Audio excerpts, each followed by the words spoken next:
Blue Jays and Phillies are wearing expressions you'd expect to see in October. In Game 1, Roberto Alomar expressed himself with his defense. And then the Blue Jay bats exploded. He hits that one down the right field line and deep, hook in toward the pole. Home run!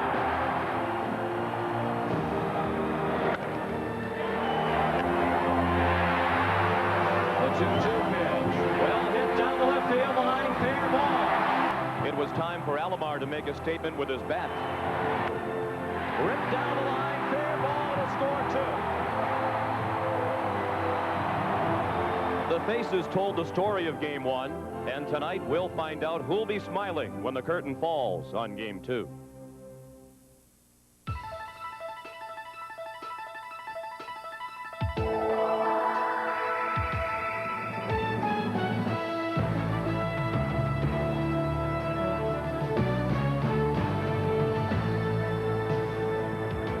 And the curtain is about to go up on Game 2 of the World Series as the Toronto Blue Jays play host to the Philadelphia Phillies at Skydome in Toronto.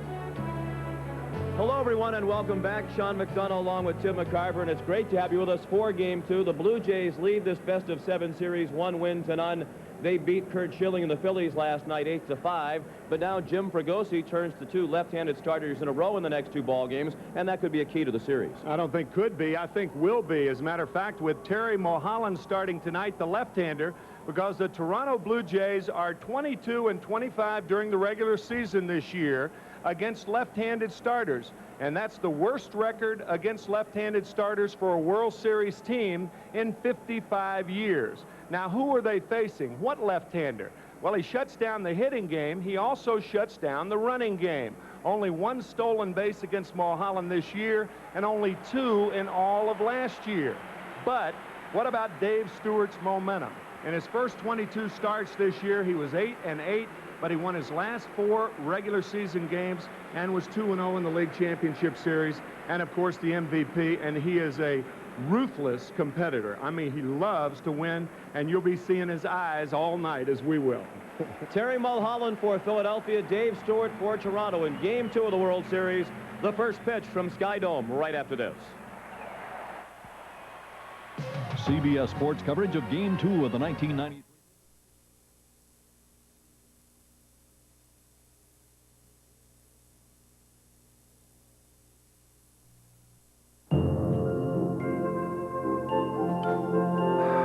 Now, you'll have to find something else to talk about Monday mornings.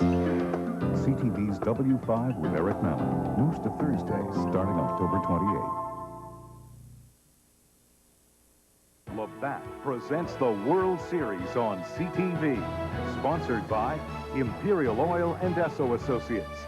You're on your way with Esso. Yeah, this is nice.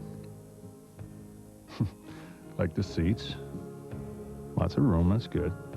Whoa, lots of room back there, too. Right, smooth. Real smooth. Ah, they must have fixed this road. Chevy, the most dependable, longest-lasting trucks on the road. Even when it's just barely a road at all.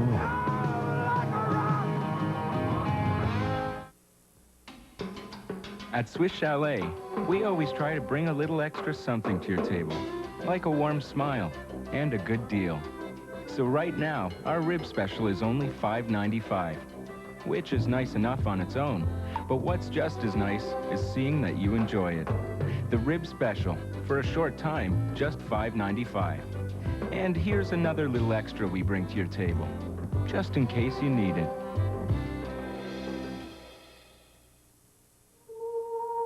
Many you'll never meet. Bill Hughes, mechanic.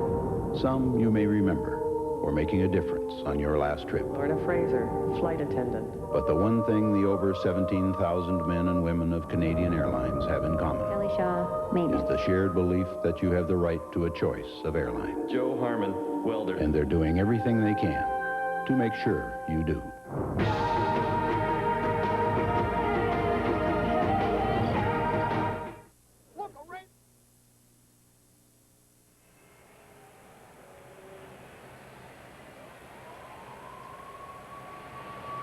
The view from the roof of Sky Dome. The roof closed again tonight. It has been a very rainy weekend here in Toronto, and this is one of those weekends during which you appreciate having a dome at your disposal.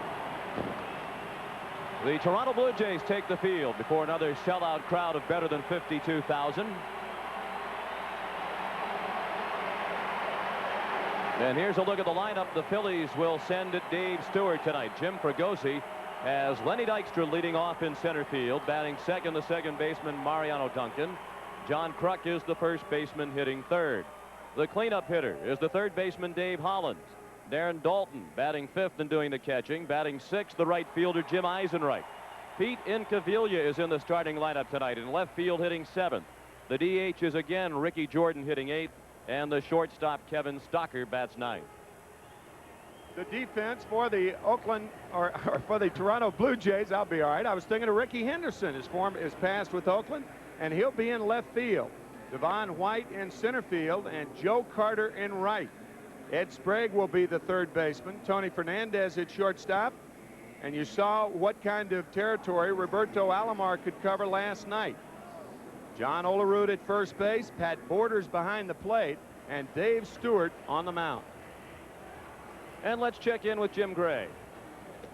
All right, Sean, I spoke with Dave Stewart, and he told me that he feels that the Phillies are too selective and that they take too many pitches.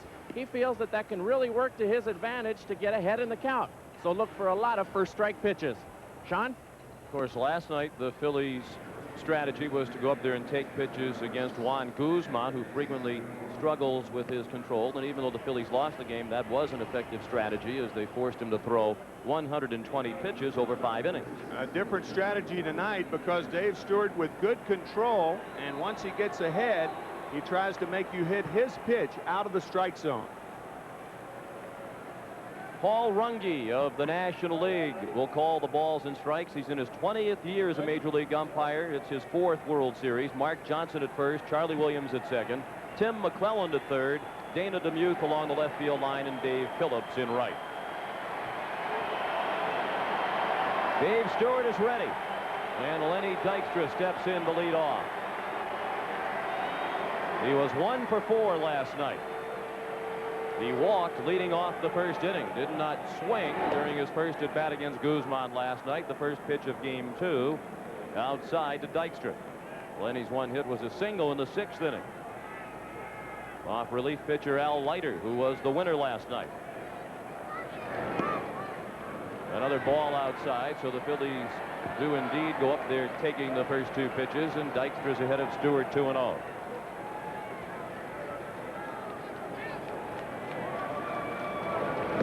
Ball 3.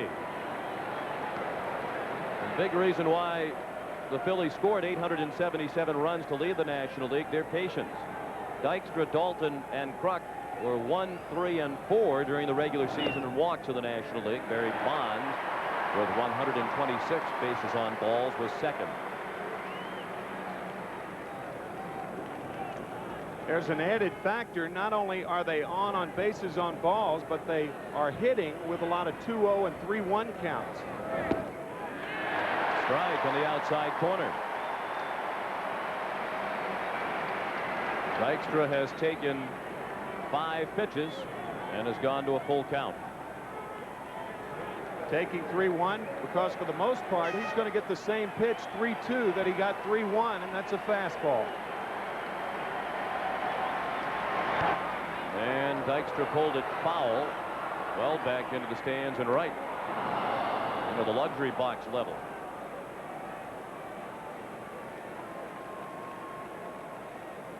During the regular season, Dykstra had 773 plate appearances, a major league record, besting by 2 the mark set by Pete Rose in 1974. Another 3-2 pitch, routine fly ball to left. Ricky Henderson with the style points for the first out of the ball game.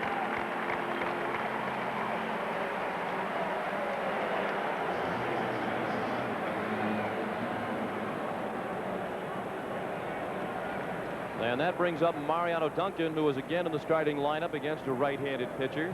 Why not after his performance last night? He went 3 for 5, stole a base and scored 2 runs. And Jim Fregosi told us before the game tonight that Mariano's rib cage injury is feeling much better these days. Breaking ball starts Duncan. 0-1. Duncan had his best year against right-handed pitchers, batting .289 this year. That was the splitter from Stewart. And when he gets ahead, right-handers and left-handers will see a lot of those.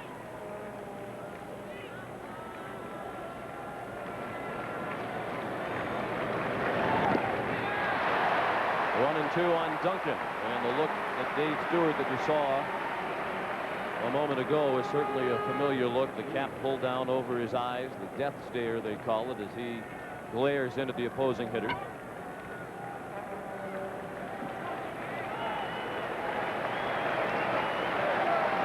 The 1-2 to Duncan. Fastball fouled back to the screen. Talk about a guy who zeroes in on his target. Rarely does he take his eyes off Pat Border's mitt. A lot of you fans are familiar with Fernando Valenzuela, how he rolls his eyes up to the sky. Well, not Dave Stewart.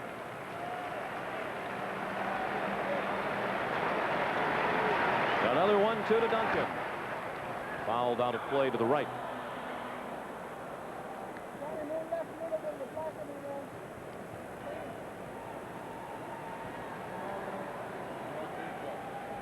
Right into your living room.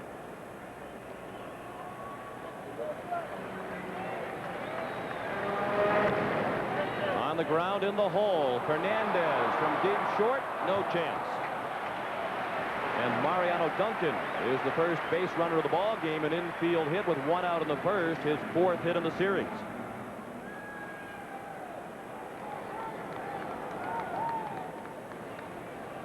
Mariano is fisted with the split finger, and he hits one to his homie, both Fernandez and Duncan, from San Pedro de Macorís in the Dominican Republic. An infield hit for Duncan. He's at first with 1 out for John Kruk. Like Duncan, had 3 hits last night. Kruk went 3 for 4, all of his hits singles.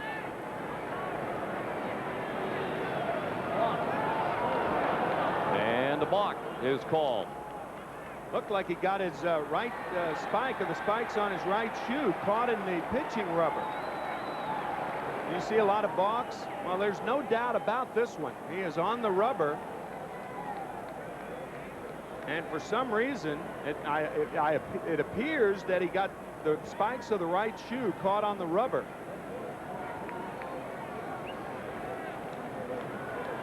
Sometimes that happens, but it is a rarity. But boy, that was a major league balk right there. Now runner in scoring position. And the first pitch to Kruk, the ball low.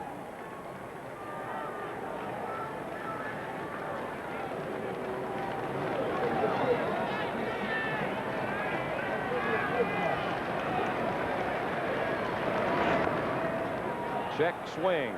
Fielded by Stewart. He'll win the race to the base, and on the play, Duncan moves to third with 2 outs.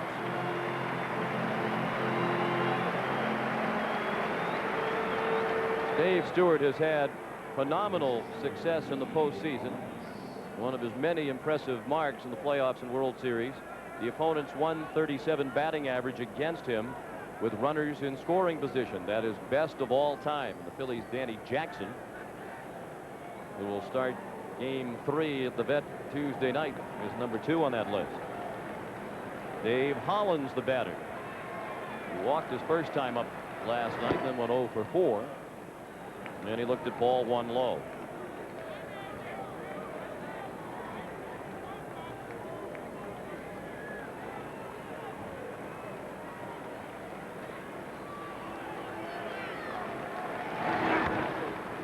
Out of play and left.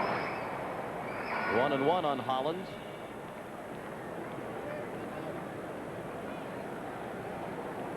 And the Phillies have advanced to this point in the postseason, still with very little production from their cleanup hitter Hollins.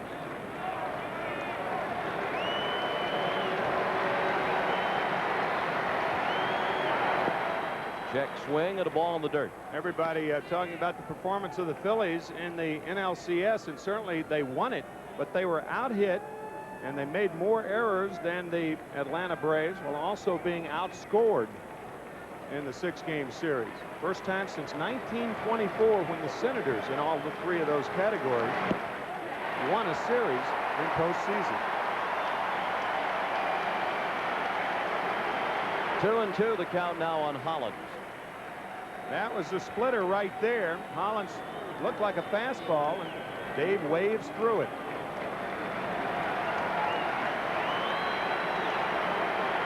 Two outs and a runner at third.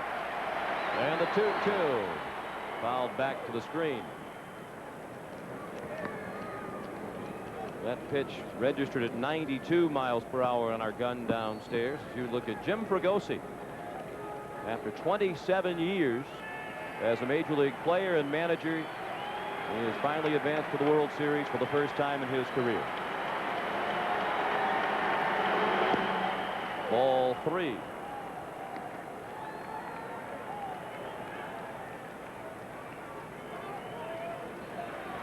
Full count now on Hollins. Should he reach, Darren Dalton would hit next. No score in the top of the first.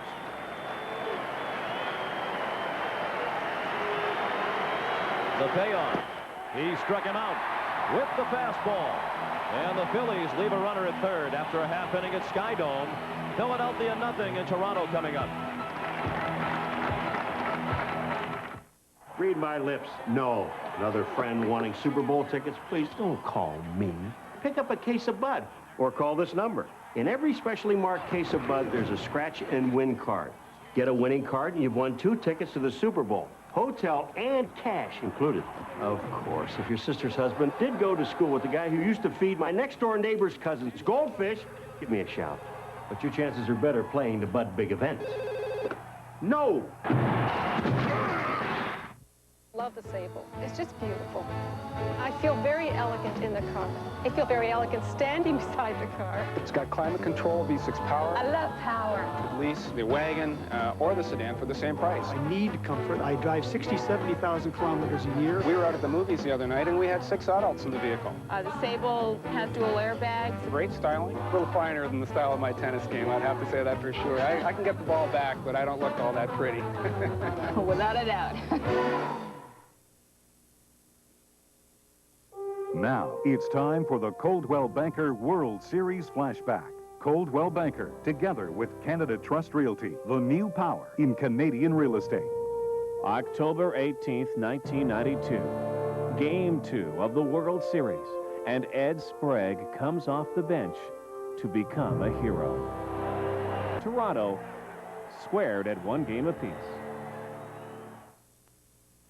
Cito Gaston has Ricky Henderson leading off again tonight in left field. Devon White is batting second in center field. Paul Molitor, the DH, bats third. He hit 6th last night. Joe Carter is the cleanup hitter in right field. John Olerud, the first baseman, bats 5th. Roberto Alomar batting 6th tonight at second base. Tony Fernandez is the shortstop hitting 7th. The third baseman, Ed Sprague, bats 8th. And the catcher, Pat Borders, hits 9th.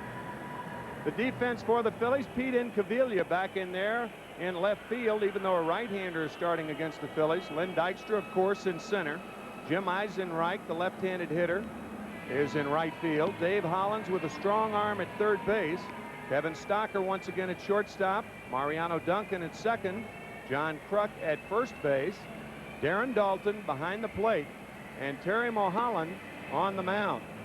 12-9 on the season, and he has pitched only 5 innings in the last 5 weeks of the season. He worked 5+ innings against the Braves 8 days ago, and he lost when the Braves had a 5-run 6th inning against Terry and the Phillies. Terry bringing a 2-0 lead into the bottom of the 6th. Pitched very well for the first 5 in shutting out the Braves, and then it came apart quickly for him in the 6th. No scores. The Blue Jays bat for the first time tonight. Ricky Henderson leads off. Coming off a 1-for-3 game 1.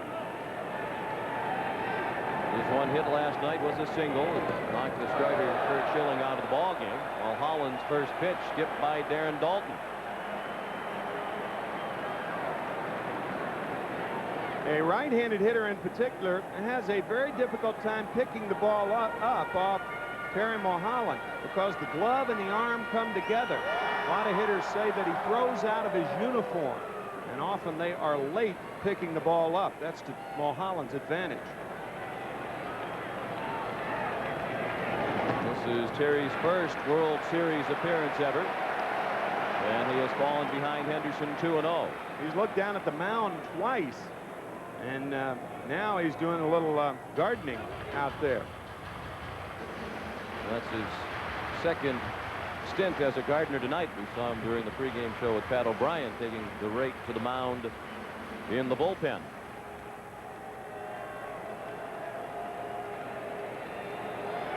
The 2-0 was not close. 3-0 on Henderson.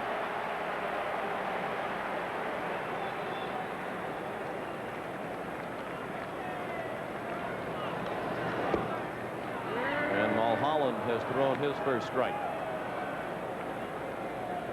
Similar start to that of Stewart as he fell behind Dykstra, the first batter of the night. 3-0. And then came back to retire Lenny on a fly ball. That's ball 4 outside.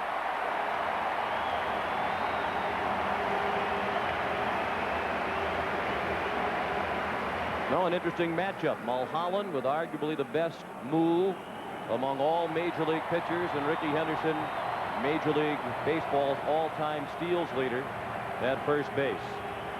Now Devon White, who continued his torrid postseason with a 2-for-4 game 1, including a mammoth home run in the 5th inning.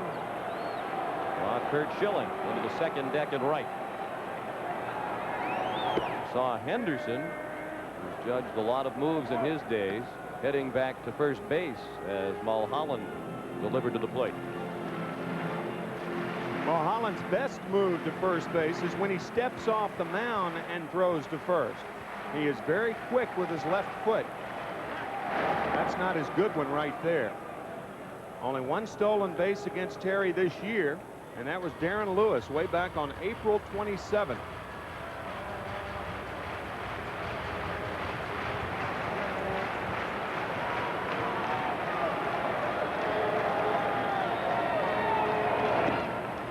There has not been a stolen base this year against the battery of Dalton and Mulholland, because Todd Pratt was the catcher for Philadelphia back on April 27th when the Giants' Darren Lewis stole that base against Mulholland.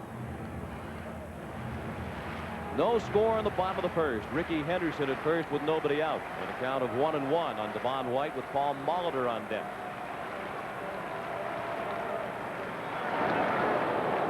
That was a step-off move right there, and you could see how quick that left foot was of Terry Mulholland's.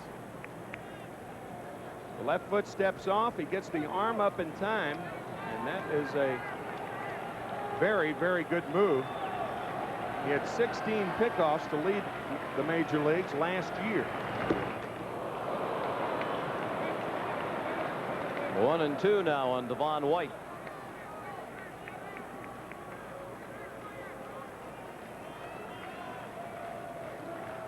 Mulholland had only 3 pickoffs this year, but undoubtedly that's because a number of the base runners in the National League were wise to his ability. The word's out. He also missed some time this year due to injury. Strike 3. White tried to check his swing and could not, and that's the first out of the inning. Slider down and in. You can see the slider spin, and White goes too far.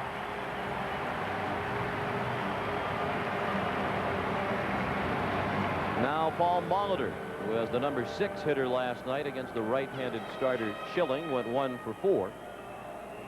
An infield hit and an RBI in the second. Fergosi said that was an important at bat in the ball game and impressive on the part of Molitor, because all of the Phillies scouting reports indicate when Molitor hits the ball on the ground, it is almost always to the left side of the infield. Molitor managed to get the ground ball to the right for the infield hit in the RBI.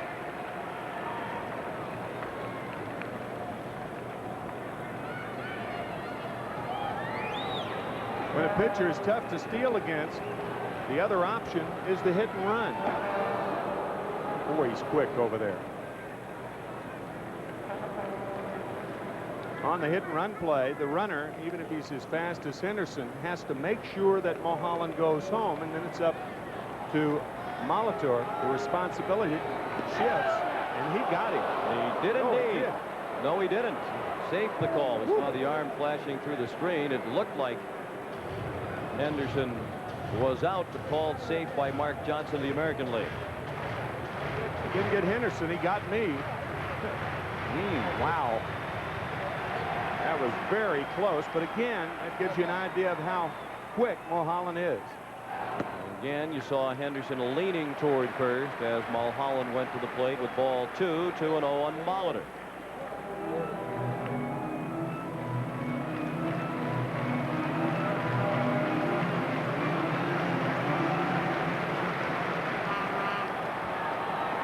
No score, bottom of the first. Henderson at first base, 1 out. He is running.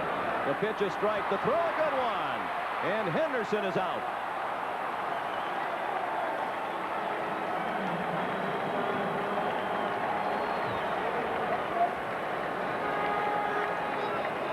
This throw is right on the money. And watch Mariano Duncan where he takes the throw. It's on the bag. Instead of taking it out front and bringing it back, he makes the tag right on the left shoulder, and Henderson's out easily at second base. Now the 2-1 to Molitor is ball 3. You had a feeling that Ricky would try it because he certainly welcomes the challenge of trying to steal against somebody like Mulholland. And the Blue Jays said prior to the start of the league championship series they weren't going to let the throwing ability of Ron Karkovic prevent them from trying to run. And they did attempt to run against Chicago. And that throw by Dalton was right on the money. He caught 3 Atlanta Braves during the NLCS. Alomar did have a stolen base in last night's game. And Molitor is aboard with 2 outs on the second walk of the inning issued by Mulholland. Terry's 30 years old. Pennsylvania native from Uniontown, PA. Now makes his home in Scottsdale, Arizona. And here is Joe Carter.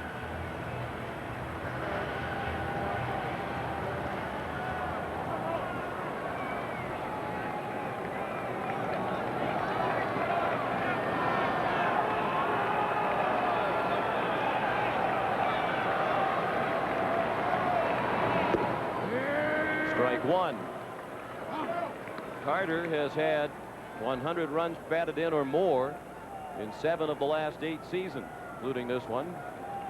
Only year in which he failed to reach 100 runs batted in, 88, when he had 98.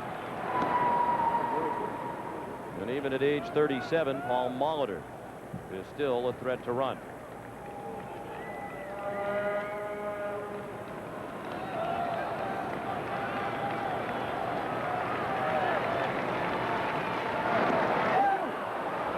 Close play, and safe at first is Molitor. Not only is Mulholland quick with his left foot, but he's accurate in his throws. He gives the throw to Kruk right down around the ground. And Kruk, of course, being a left-handed thrower, it's much easier. All he does is have to drop the glove on the runner. Carter in the hole, 0-2.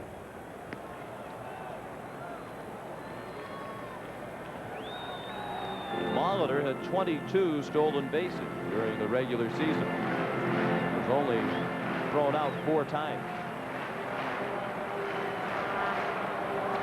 No score. We're in the bottom of the first. And the 0-2 to Carter is pulled down the line foul.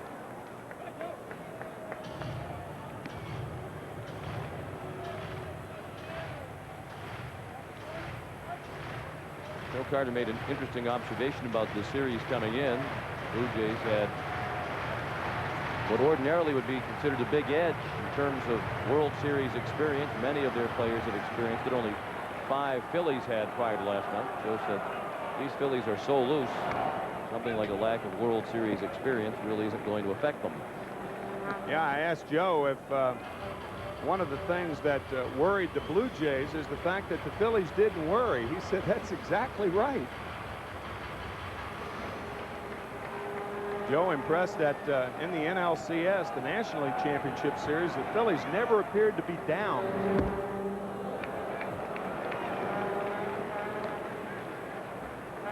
One and two, the count on Carter.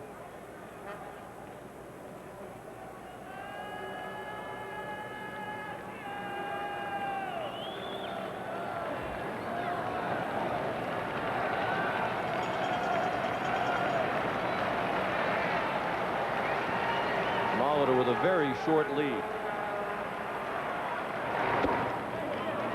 2-2 now. And perhaps Mulholland is a little bit jittery in his first appearance ever in a World Series game. He's already walked 2. And Terry has averaged fewer than 2 walks per 9 innings in each of the past 3 seasons. He has already exceeded his walk quota. In shallow right, a long run for Eisenreich, and he's there near the line to put it away and end the inning. After 1 in Toronto, no score.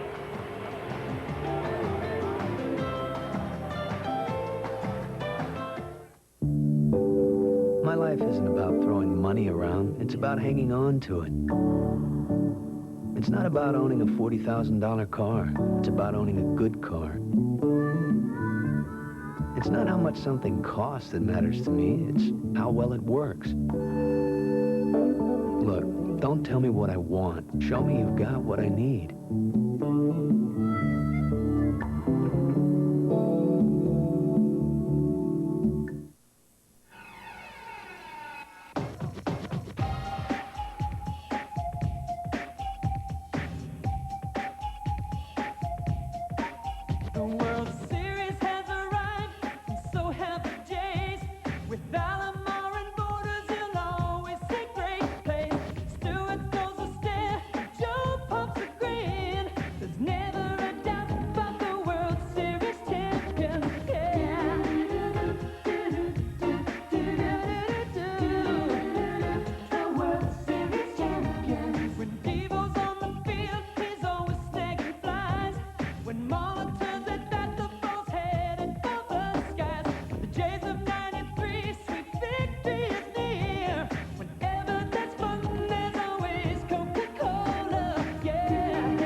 Meet Katie, already one of Northern Telecom's best customers. You see, before this little miracle took place, a lot of others developed by us happened first. Telephone calls were made, messages sent, files transmitted.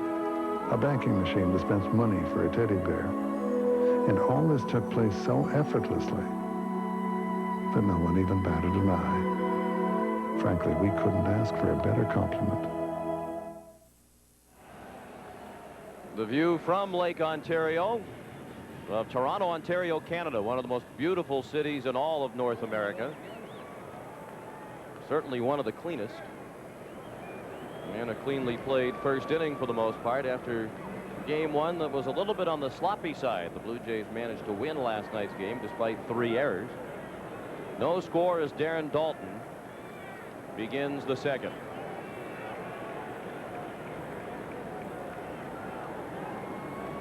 Against Dave Stewart.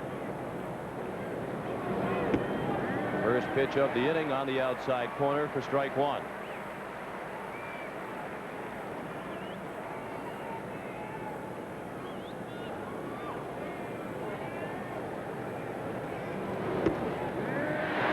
And strike 2.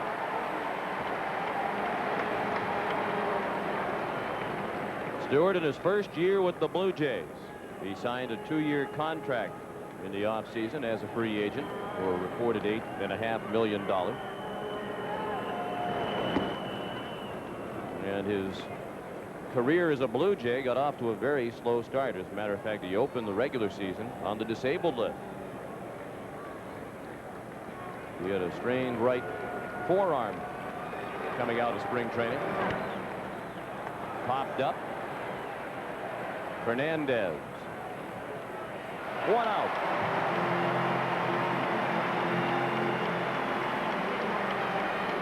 Brad Borders, his battery mate, told us that it wasn't really until about 3/4 of the way into the regular season that Stewart started to pitch like the Dave Stewart of old. You mentioned the numbers down the stretch. He has plenty of momentum coming into the World Series. Jim Eisenreich, the batter. He drove in a run with his 9th inning single off Wayne Ward last night. He went up there taking ball 1 low.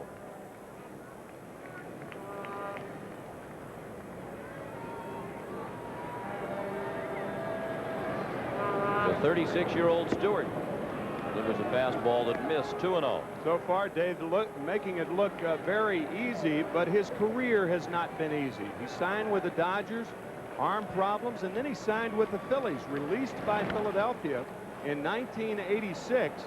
Then he went to Baltimore, struggling around, played some minor league ball, signed with Oakland, and then won 4 20-game seasons. Over 80 wins in a 4-year period from 87 through 90.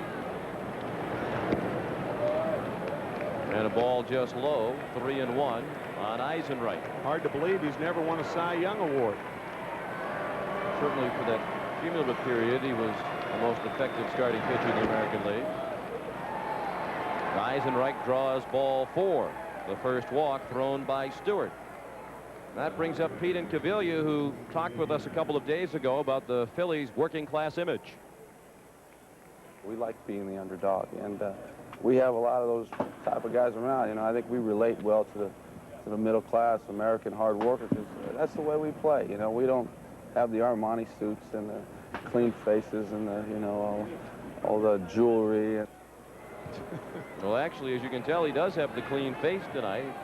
Since that interview, Incaviglia has removed the beard. He fouled the first pitch away.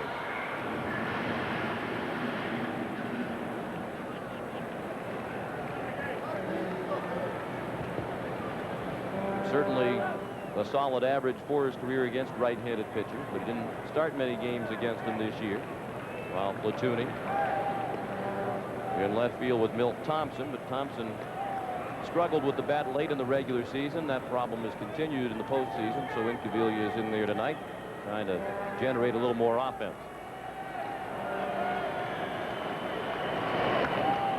Stewart tied him up. 0-2 the count. That's where most pitchers try to pitch Incaviglia in tight. He is so muscle-bound, very strong, loves to extend his arms, and can hit the ball out in any part of the ballpark. 5 home runs to right, 5 to center, 14 to left this year.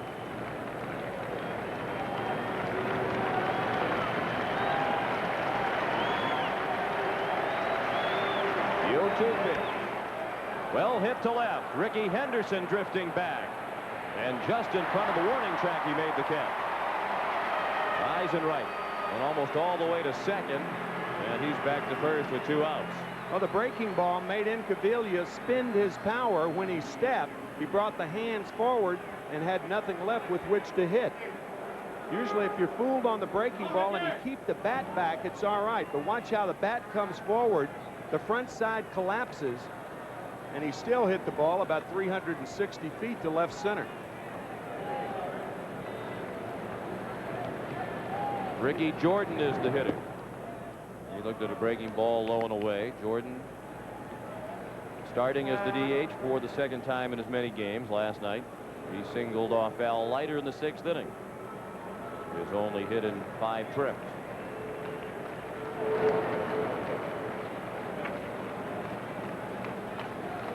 Eisenreich had 5 stolen bases without being caught during the regular season.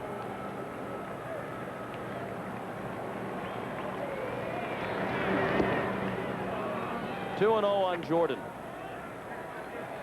We mentioned during the National League Championship Series that his brother, Flip, is a drummer for the recording artist Bobby Brown.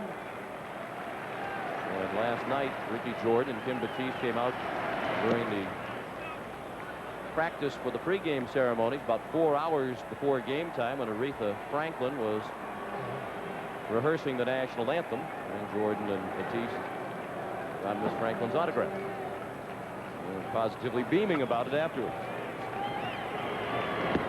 3-0 is a strike. Bobby Brown, by the way, the husband of Whitney Houston. Not to be confused with the American League president, Dr. Bobby Brown. Of course, there was a case of mistaken identity with Ricky Jordan during the playoffs. He was asked by a reporter if he missed playing football.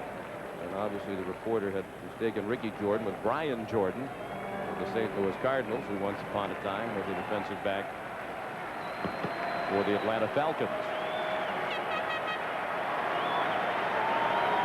Eisenreich running on a 3-2 pitch, and Jordan fouled it off. Ricky Jordan is unlike most of the Philly hitters. He walked only 8 times this year, over 190 plate appearances. Walked only 70 times in his career with almost 2,000 plate appearances. So he's a free swinger. And he swings away on the second 3-2 pitch. Ricky Henderson has to play it on a hop. He lost his cap, but not the ball. Eisenreich runs. Instead of working hard to put the brakes on, he might have been able to catch that rather routinely. Kevin Stalker is the batter. He tries to bunt and pops it up. Borders can't get it.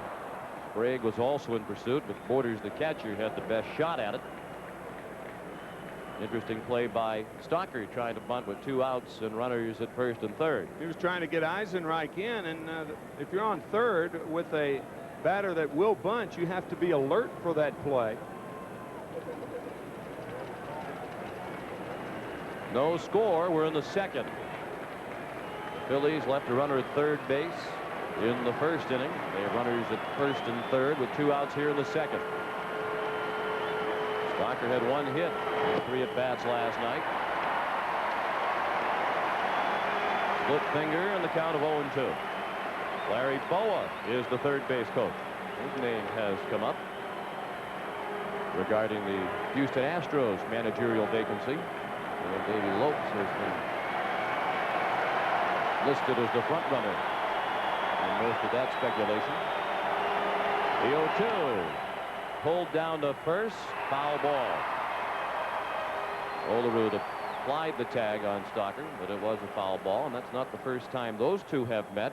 Stalker played college ball at the University of Washington, and Olerud at Washington State. Stalker played 1 year against Olerud and spoke about John as if Olerud were the Babe Ruth of college baseball at the time. He said it was absolutely unbelievable to watch the hitting displays that Olerud would put on in college. Of course, back then Olerud was also a pitcher, but Stalker never faced John when he was on the mound. Stalker was a freshman at Washington when Olerud was a senior at Washington State. And he said his recollection was that Olerud hit at least 1 home run in every game played between the two. He was all world as far as Kevin was concerned.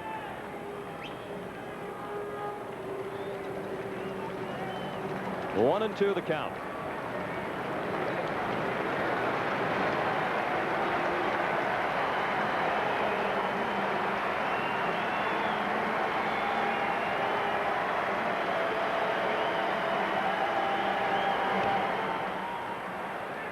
Alomar has to hurry. Out at first.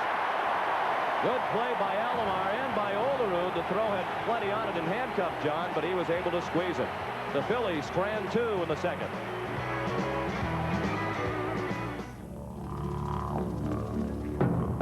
In 2 short years, how far can you take a family sedan?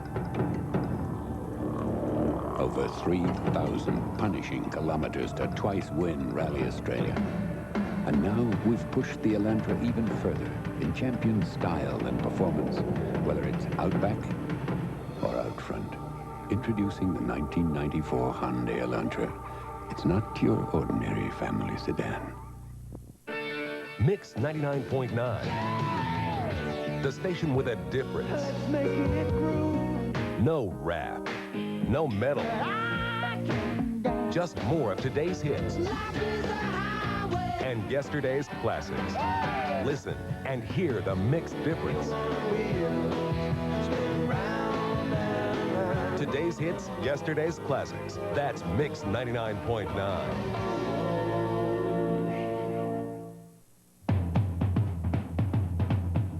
So I buy a phone, I get a toaster. So I get 2 of the same calling features. What is a calling feature? So if I choose one, then I get any other one that I want for free? So it's sort of like a 2-for-1 sale. The Bell 2-for-1 sale. Call 1-800-668-3901 or visit your nearest Bell Phone Center store. Well, just take the free one. Yeah. I've got a surprise for you. Nothing surprises me. It's triple. Some people like to see other people experience the great taste of triples for the first time. Taste it. It'll be a surprise. Nothing surprises me. Triples combines corn, rice, and wheat puffs for a delicious sweetened taste. So big, it will have you doing a triple take. He liked it. I'm not surprised. This is CTV, Canada's official network of the Olympic Winter Games.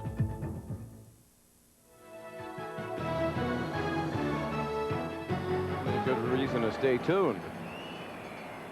No score after an inning and a half.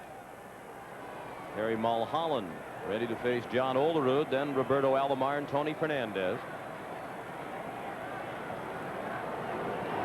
First pitch to Olerud, bounced down to first to Kruk. He waves off Mulholland, 1 out.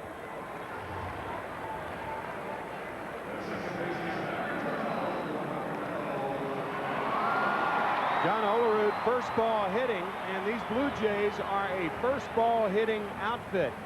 And normally when they get on base, when they are trying to steal, they'll steal on the first pitch. Not tonight, of course, with Mulholland out there and the devastating move of his. They like to swing the bats, see it and hit it.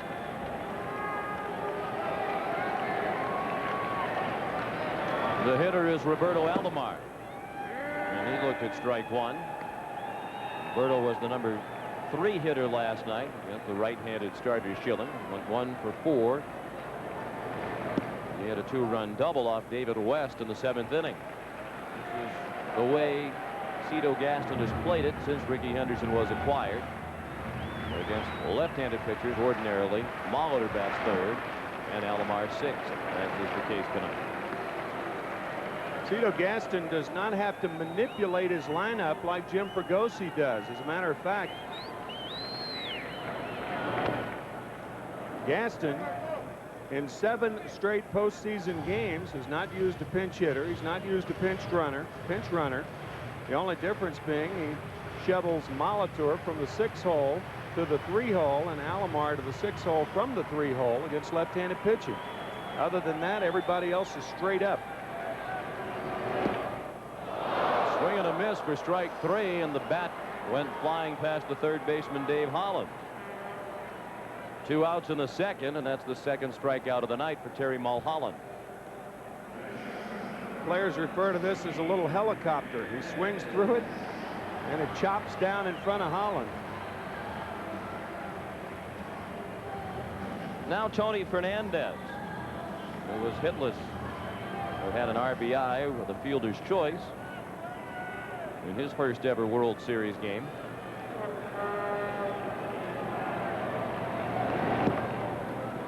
Again, Mulholland looked down at the mound as he delivered ball 1 to Fernandez.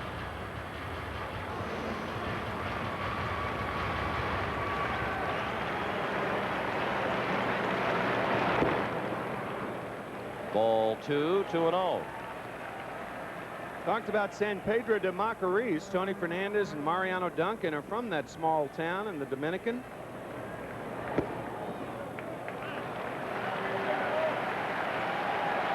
You have to approach it from the east, as that arrow would suggest, or fly to Santo Domingo and drive.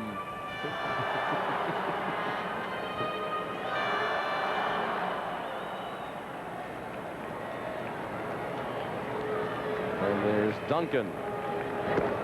Fastball for a strike, 3-1 on Fernandez. That pitch 91 miles per hour. Mulholland was the starting pitcher for the National League in the All-Star game in Baltimore in July. Foul ball pass first, but the effort by the ball boy. You know it's World Series time when the ball boy starts diving for balls in foul territory.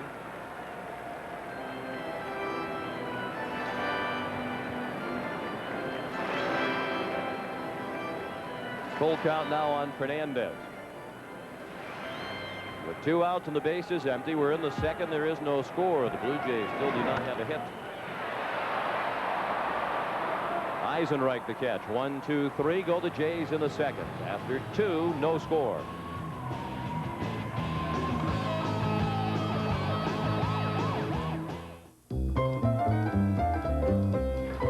Hey, Dad! You like tossing the ball? You bet. Honey, could you give me a hand? Yeah. Dad, can you drive me to Karen's, please? Right there.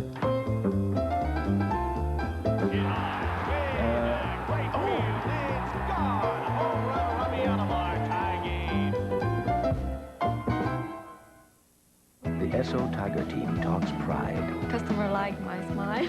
I watched you guys work and we always had grin from ear to ear. It's like being just a real family, and when you enjoy being together, you enjoy your customers more, you treat your customers better. There's a great amount of care taken in everything that ESO does. We take what we do very seriously. We expect to be the best, and we work at it. Customers #1. Quality, friendly service. And I think that's what it all comes down to. You're on your way with ESO.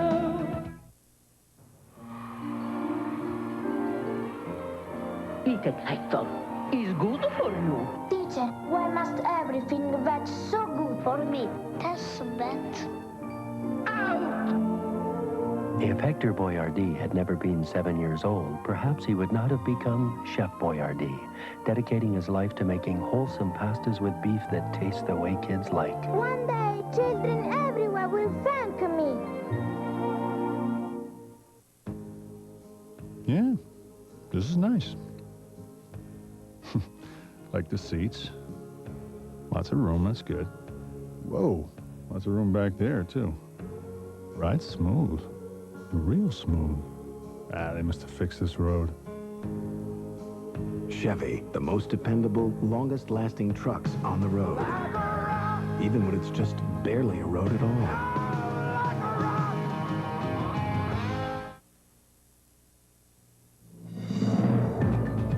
Watch the world's biggest event on CTV this winter, the Olympic Games. No score after 2 innings. Dave Stewart with a chance to become the all-time leader in postseason victories with a win tonight. He has 10 in his career, including, of course, the playoffs and the World Series, and that ties him with Whitey Ford.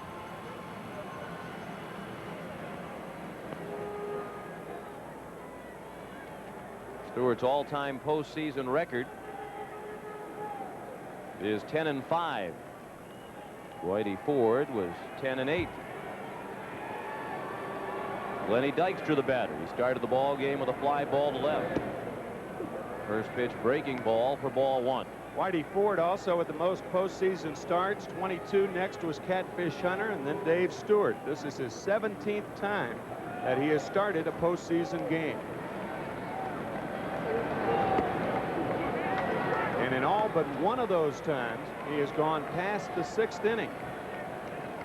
Game 1 of the 1990 series against the Cincinnati Reds, he went only 4 innings, and that was the only game he didn't go at least 6.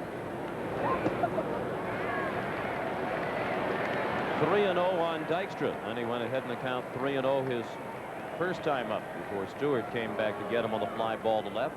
You heard about intimidating pitchers. Dykstra's an intimidating hitter, the way he hangs over the plate. He dares you to throw the ball inside.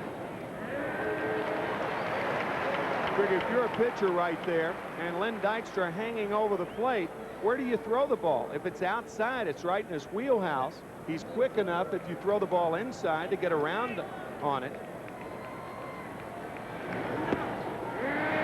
Always seems to have the count in his favor.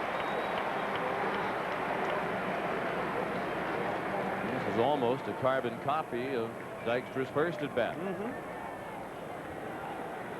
You'll recall what Jim Gray said just before the first pitch of the ball game. Stewart thought he could use the Phillies' patience to his advantage tonight. look at Lenny Dykstra and you think, here's a guy who hits the ball on the ground, doesn't have a lot of power. Well, he certainly has power. 19 home runs, 17 of those against right-handers. But an odd category. He led the National League in balls hit in the air for outs with 222. You see that out of a leadoff hitter often. That's in the air down the right field line. Hooking foul. Yeah, that's an example of how he gets around on the ball inside. If you crowd the plate, you have to be quick on balls inside, and Dykstra is.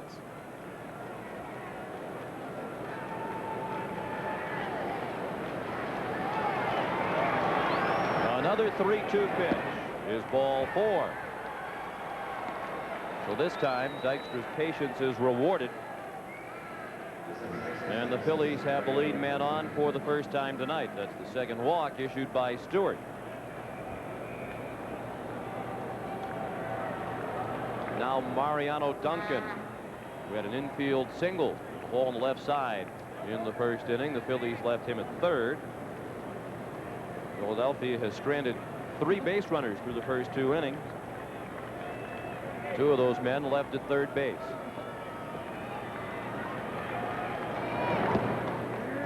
Stewart over the plate at the knees with strike 1 to Duncan.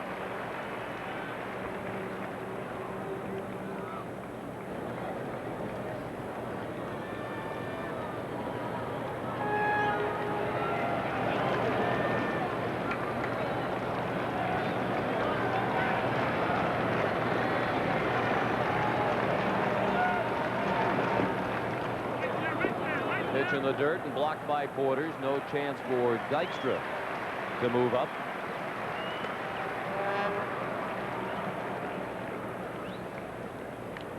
Mariano Duncan with that bat held very low. John Kruk, who is on deck with the bat held very high. Doesn't matter where you start your swing, but it's where that bat is in the body and the front side, especially when the ball's about halfway to the plate.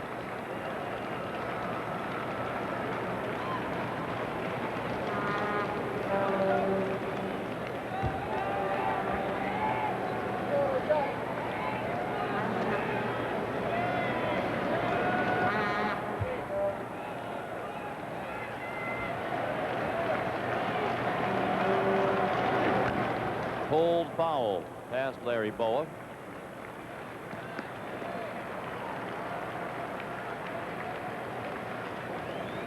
One and 2 the count. Nobody out, top of the third.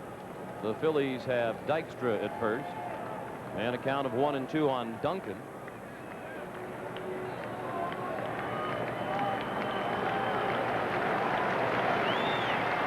John Kruk is on deck. They pitch out. Porter's down to first. And Dykstra is back safely.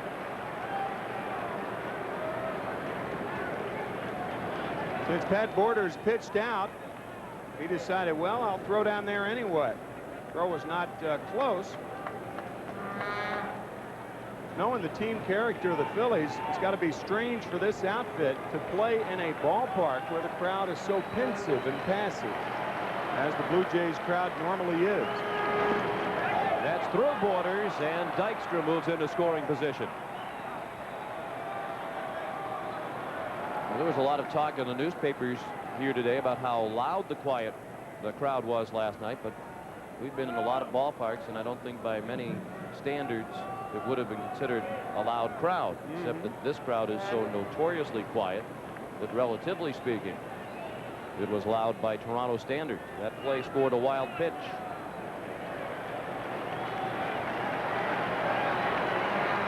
Dykstra at second with nobody out. And the payoff pitch to Duncan. The breaking ball. Borders and Stewart can't figure out where it missed. And Stewart has walked 2 to open the inning.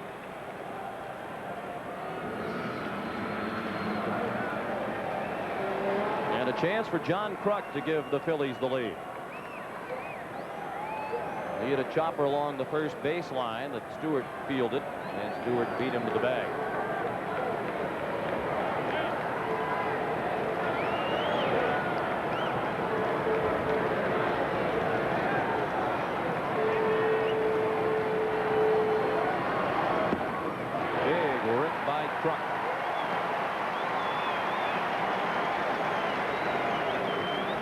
who says, "I'm not an athlete, I'm a baseball player."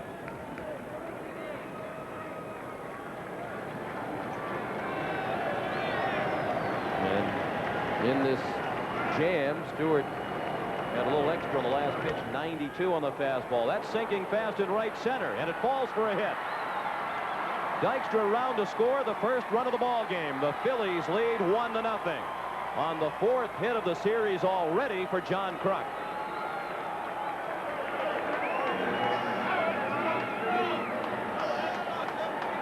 Fourth hit, third RBI. As Kruk delivers, not only does he score Dykstra, he moves Dunk into third base. So 2 for the price of 1. And the Phillies take the lead. You notice that pine tar on John Kruk's bill of his cap. Bill Lyon, a writer for the Philadelphia Inquirer, said that cap looks like John came out of mine number 5. Wearing it all year. And it shows. Hollins to shallow center. Fernandez can't get it. And Duncan is in with the second Philadelphia run. So a couple of walks to start the inning, and then a couple of looping singles back-to-back off Stewart. The Phillies lead 2-0, and they have first and second, still nobody out in the third. Galen Cisco, the pitching coach, is coming out, but you know, big, strong guys are the guys who gets these types of hits because the outfielders are playing so deep. Guys like Dave Hollins, John Kruk, Darren Dalton are more apt to get the little dunkers because the outfielders can't reach them. Get a hitter with not a lot of power, the outfield is in already, and rarely do they get the humpback liners. Well, Stewart said the Phillies' patience at the plate would work against them, but that has not been the case in this inning. They got back-to-back walks to start the inning, and both walkers have scored.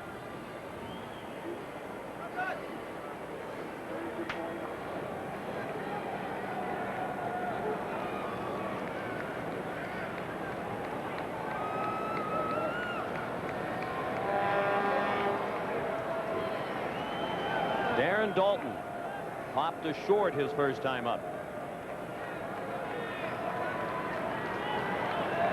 And if you're thinking about a bunt, it's highly unlikely. Dalton did not lay down a sacrifice all year. And Jim Fregosi has great disdain for the bunt. Hollins didn't bunt for a sacrifice all year. John Kruk had no sacrifices all year. Jim Fregosi plays it straight up, and he tells us that no sense in changing right now just because it's the World Series. Of course, if he does change his philosophy, he'll be second-guessed by many, including his father, Archie, who is perhaps the harshest critic of Jim Fregosi's managing. Archie Fregosi, 80 years old, still involved with organized sport as the third base coach of a softball team in South San Francisco.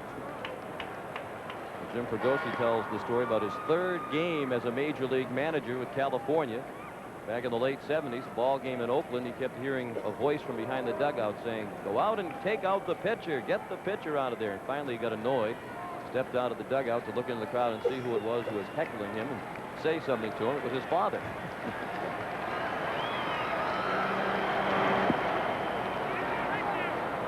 Ball in the dirt. 2-2 now on Dalton. Archie and Jim Fregosi watched a couple of this year's ALCS games together, and Jim Fregosi said, "My dad second-guessed every move the managers made." Jim said, "I guess you do that when I'm managing." He said, "Of course." The team, by the way, for whom he is the third base coach is Galley's Bakery in South San Francisco. Jim told us Archie was a little bit upset because Galley's Bakery won a championship playoff game without Archie there while he was in Philadelphia watching the playoffs. Olerud to play at first on Dalton, so that's the same as the sacrifice bunt. As the runners move up, Kruk to third, Hollins to second with one out. So Dalton pulls the ball, and Olerud's only play is first base. So in effect, Dalton didn't sacrifice, but he did move the runners up with an out.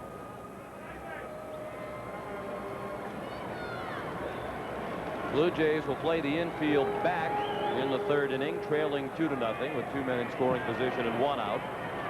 And Jim Eisenreich is the batter. He lashed at the first pitch and fouled it out of play to the left. You might think with the right-hander Incaviglia on deck, why not walk Eisenreich and get to Incaviglia? You're already down by 2 runs, and managers, I think, are properly reluctant to walk more runners on base.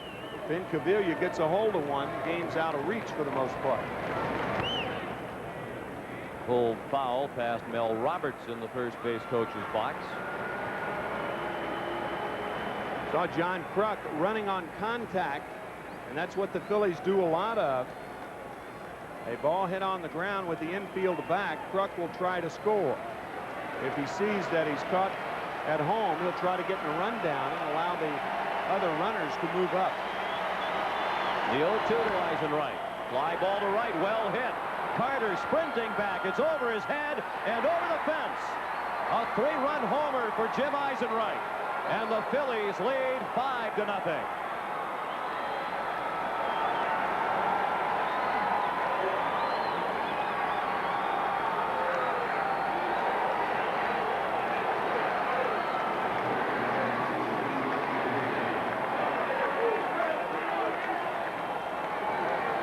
Looked like a split finger fastball up in the strike zone, and the strategy does not work for Cito Gaston and the Blue Jays.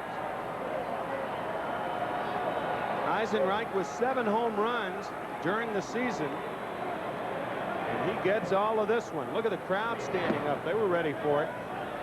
He and Caviglia looked at ball 1. Tim, that brings to mind the point Jim Fregosi was making before the ball game tonight, talking about veteran pitchers who have been in a number of pressure situations before. And when they get in a jam, if they're patient and continue to do the things that they do well, they can get out of the jam with minimal damage. And he talked about Stewart as an example of that, and he said Mulholland struggled in that regard in the game in Atlanta. Once he got in trouble, Mulholland was really racing to get out of the jam as quickly as possible and didn't make good pitches. In that instance, Stewart was ahead in the count 0-2 and gave Eisenreich a ball he could really handle. You don't normally think of Dave Stewart making a mistake like that, but certainly with the count 0-2, it was that.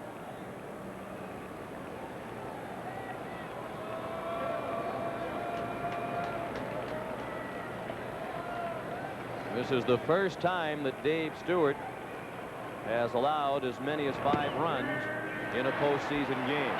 Incaviglia called out for the second out of the inning. Second strikeout of the night for Stewart. He had 16 prior postseason starts. He had not been touched up for as many as 5 runs in any of them. Actually, 1/3 of an inning, the Phillies scored 5 runs. Eisenreich responsible for 3 of those runs. And ball 1, a breaking ball, went back to the backstop on the first pitch to Ricky Jordan.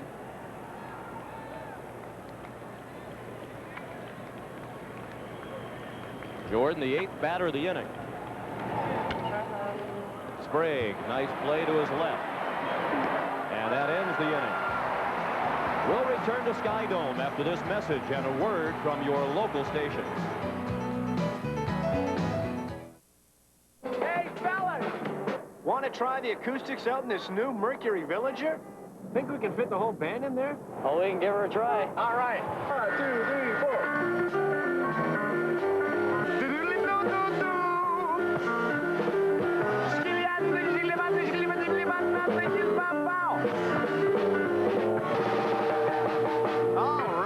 Take a look at us now, Toronto.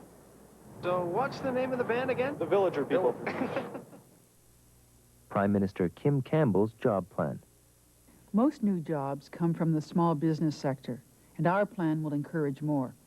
We will help the sector grow by making financing more accessible, providing better tax incentives for venture capital investment, reducing small business administrative costs by cutting red tape. And we'll help our young people start new businesses by providing support, training, and access to startup loans. Meet Katie, already one of Northern Telecom's best customers. You see, before this little miracle took place, A lot of others developed by us happened first. Telephone calls were made, messages sent, files transmitted. A banking machine dispensed money for a teddy bear. And all this took place so effortlessly that no one even batted an eye. Frankly, we couldn't ask for a better compliment. Imagine a fantastic journey to the very edge of reality. Surprised, aren't you? Imagine a world where night lasts forever. I am the Pumpkin King! And every shadow has a life of its own. You may flesh crawl! Ooh. Touchstone Pictures presents a movie where anything can happen. Imagine what your parents will think. Tim Burton's The Nightmare Before Christmas.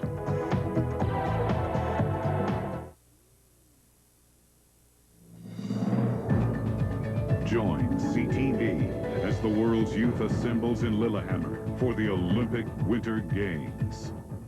From last year's World Series. And the Blue Jays went on to win by a count of 5-4 in his first ever World Series at bat. The first pitch he saw from Reardon, Ed Sprague blasted it over the fence in left. And the Blue Jays will need similar fireworks tonight to get back into the ball game. They're down 5-0 as they bat in the bottom of the third against Terry Mulholland, who worked a 1-2-3 second. Sprague, then Borders, and then the top of the order, Ricky Henderson in the Toronto third. Sliced foul, 1-1.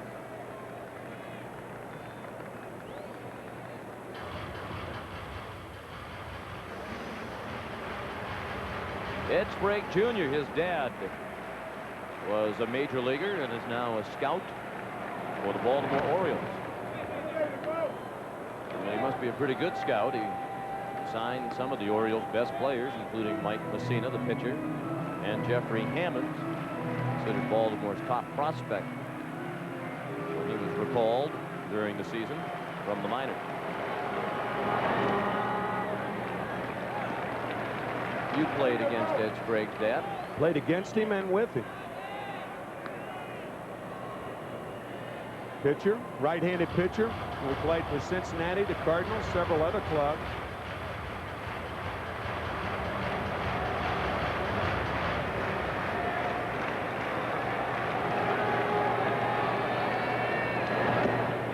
Check swing and a ball in the dirt. 3-2. Cito Gaston still has not decided if it'll be Sprague who comes out of the lineup when the scene shifts to Philadelphia and the pitchers have to hit. A pop-up in foul ground between home and third. Dalton has room, and the ball one out.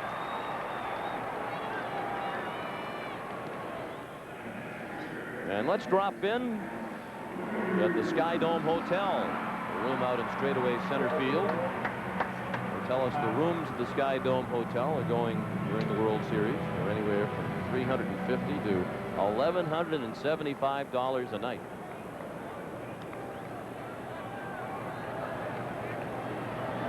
You notice they've numbered the windows up there now. They've had a few X-rated episodes over the years in the Sky Dome Hotel. And now if anything like that happens, they know in which room it occurred, and those people are dealt with severely.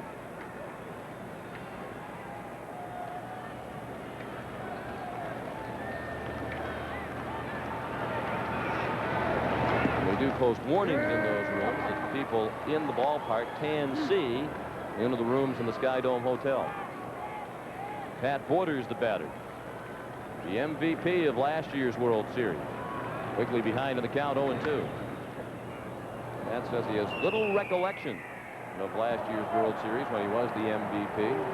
It all seems like a blur. And there is the possibility, and Pat has raised it himself, that this might be his last World Series with the Blue Jays. They've talked about trimming the payroll in the offseason. They have a top prospect in Carlos Delgado, who is a catcher. Anything, he's ready to play at the major league level. Yeah, they think he's ready to hit at the major league level, but catching at the major league level could be a mistake for the Blue Jays as Borders slices one to right field for the first Blue Jay hit. You can't rush catchers like you can infielders and outfielders, because catchers have so much to do with the success of the pitching staff.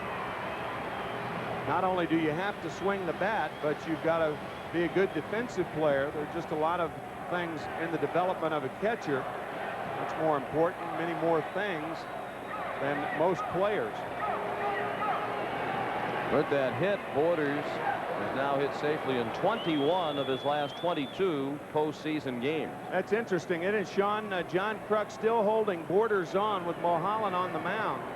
And Mulholland with a 5-0 lead throwing over to first base.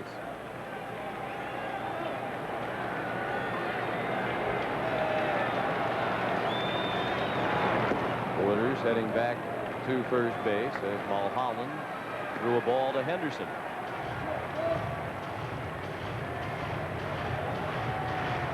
That's what the runner Borders saw. If you're going back to first, you might as well take a shorter lead and have your momentum going towards second.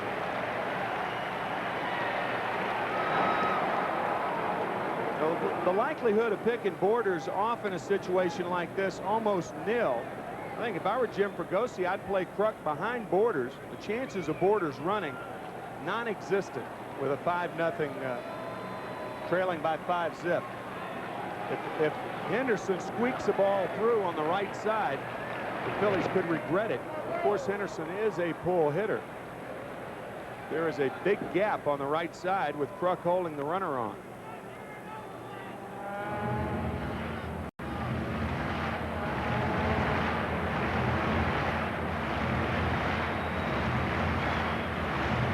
In the bottom of the third, the Phillies lead 5-0. Borders at first with 1 out. And a count of 1-1 on Ricky Henderson, who drew a walk his first time up.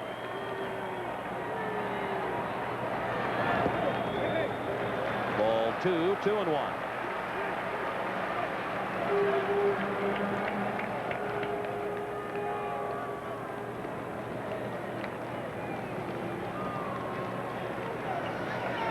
And these World Series games are quite likely Henderson's last in a Toronto uniform. He's a free agent at the end of the year.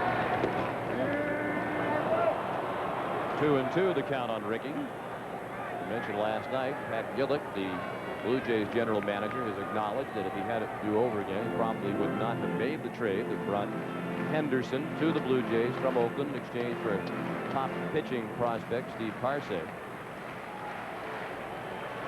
Just before the trading deadline, the Blue Jays were trying to add a pitcher. They were thwarted in their attempts. They thought they needed to do something to get them over the hump and thought Ricky was the man. Of course, part of that move was they were trying to keep Ricky away from the Yankees and the Orioles, some of the other teams that were in contention in the American League East. Last year, you may remember, they did go the rent-a-pitcher route when they obtained David Cohn from the New York Mets in late August. And Cohn, a very valuable asset for the rest of the season.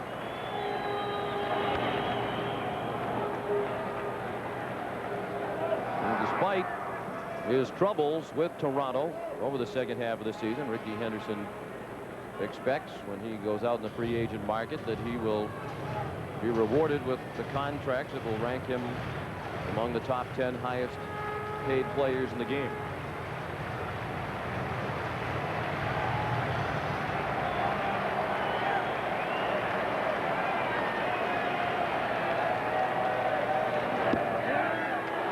Strike 3.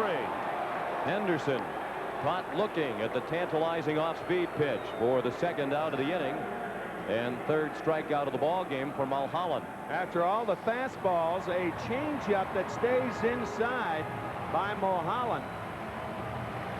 Could have taken something off the curveball. Yeah, he did. The downward movement of the curveball, and clearly a strike to Ricky Henderson. Borders is at first now with 2 outs, and Devon White looked at ball 1 outside. Tell you, Sean, it's a bad time for a player to go on the free agent market. The television money, the network television money, is going to be sliced at least in half. And certainly more clubs are aware of that, so I'm not too sure Ricky can command those types of bucks in the top 10 players. Right to center. Dykstra on the move at the warning track. He makes the running catch. So again, Devon White put a charge into one, but Dykstra was able to run it down. And after 3, the Phillies lead 5-0. This is the factory of a leading North American tire maker. They make excellent tires with the kind of traction and mileage life you need. In fact, they're so good, we chose them to make MotoMaster tires for Canadian Tire. So why don't we identify them?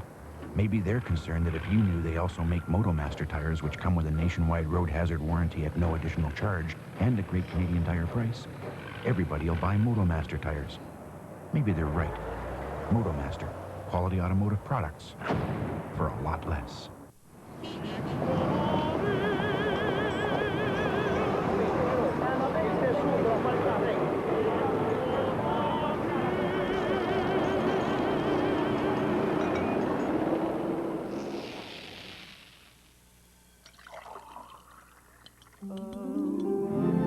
Isn't it nice to know you can now enjoy cafe-style cappuccino instantly right in your home from Nescafe?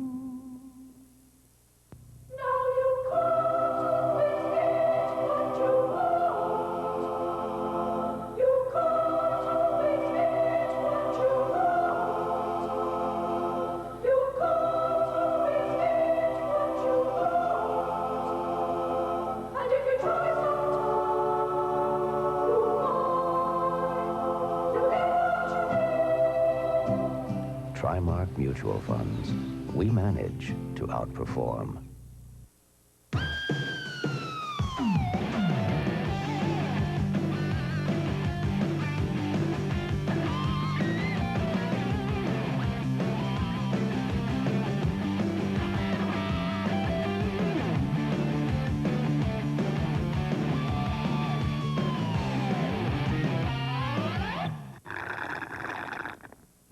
The new Camaro.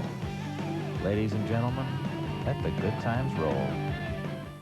5-0 Philadelphia as we head to the 4th here at Skydome. Sean McDonough along with Tim McCarver. It's great to have you with us. And the Phillies have done tonight what they've done all season long, and that is bounce back from the adversity of losing last night and not playing very well in defeat. We saw them in the League Championship Series bounce back when things didn't go well, and tonight they had to do it against Dave Stewart, but they put 5 quick ones on the board. A guy who has had all types of postseason success. He's never been beaten in league championship play. 8-0 there, and 2-3 in World Series play. And I remember of course, we all remember the game in Atlanta, probably the best performance by Danny Jackson since Games 5 in the ALCS back in 1985 in the World Series when he beat the Blue Jays and the Cardinals, respectively. Kevin Stocker takes the first pitch of the inning to left for a hit. It nearly bounded over the head of Henderson. And a wide turnaround first for Stocker. He has a leadoff single. I think that was the key game for the Phillies in the League Championship Series. That Game 5 won by Danny Jackson with the Phillies down 2-1, or Game 4, I should say. So Kevin Stocker drops one in front of Ricky Henderson, and the Phillies are out for some more here in the 4th inning. Lenny Dykstra got them started on their way to 5 runs in the 3rd when he drew the leadoff walk and scored the first run. He swung at the first pitch.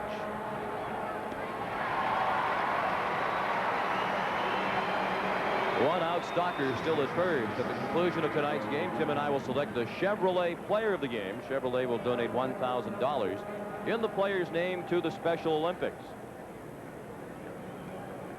Interesting that Dykstra, who went to a full count the first 2 times up without swinging the bat, swung at the first pitch, perhaps thinking that Stewart would be thinking that Dykstra would be taking. That's right. Now Duncan looked at a first pitch breaking ball for strike 1. He's been on base twice again tonight. An infield hit in the first. He walked and scored last inning.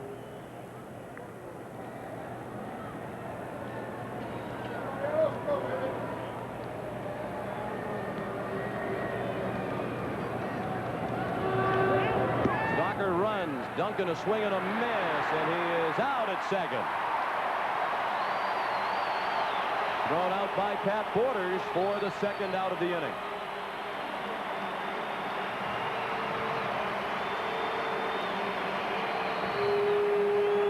on the hit and run, the runner at first base has to make sure the pitcher pitches. You can see the look by Stocker. Duncan swinging through it. Responsibility shifts to the hitter. He has got to make contact. Stocker was dead. As is Duncan. And all of a sudden, the inning is over. After 3.5, still 5-0 Philadelphia. Labatt presents the World Series on CTV, sponsored by your local bottler of Coca-Cola. Always the real thing. Always Coca-Cola. Well, with our volume, this could save us $2,500 in the first month alone. That's big news for us. Express Post not only slashes my courier costs, delivers me the same peace of mind. I like that. It's designed to fill that gap. It is right in the middle between mail economy and courier speed. New Express Post. Faster than mail, cheaper than courier. With call-in confirmation. For your free trial, call 1-800-361-3113. Cheese, please.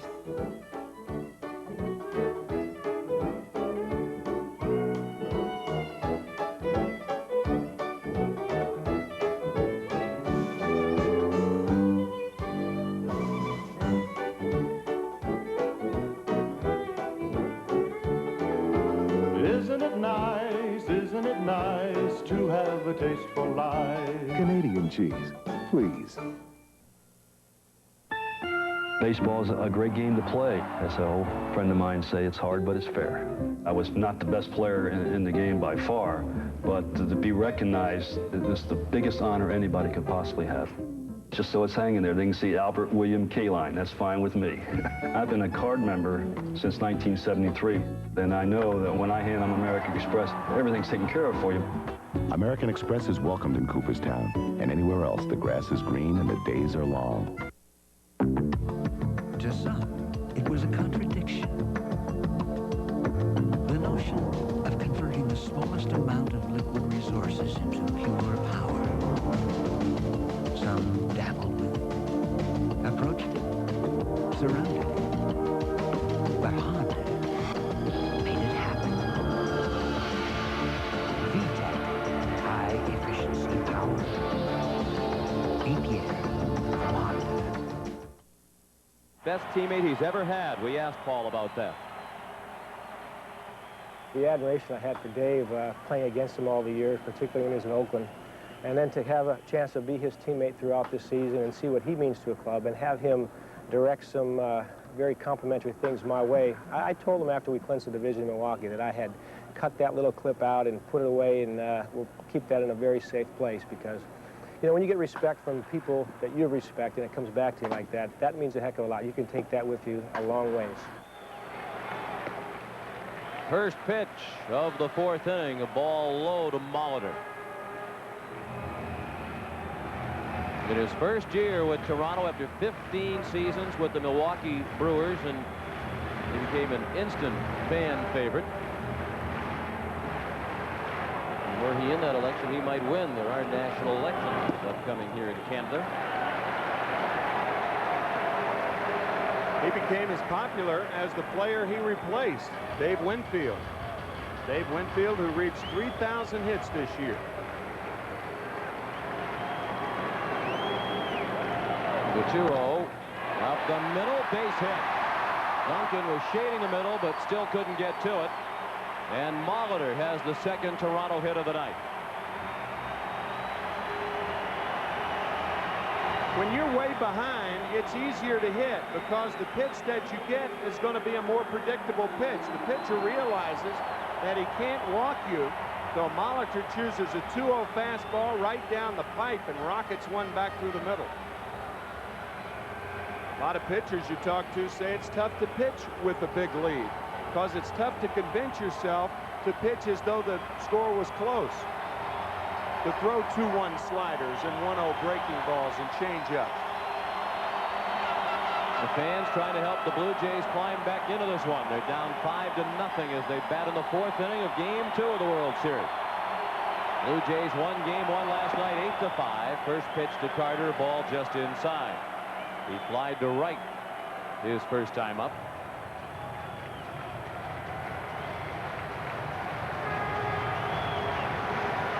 Molitor held on by Kruk. Carter at the plate. John Olerud is on deck. The 1-0 is low. 2 balls and no strikes.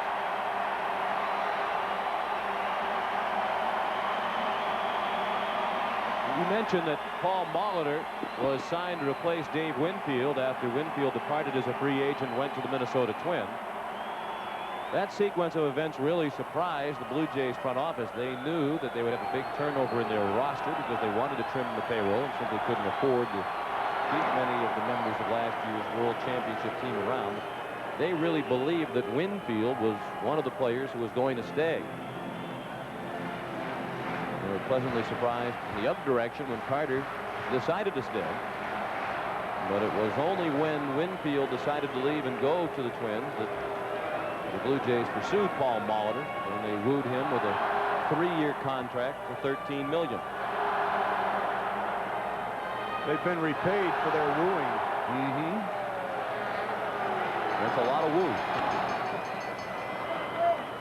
Pulled foul.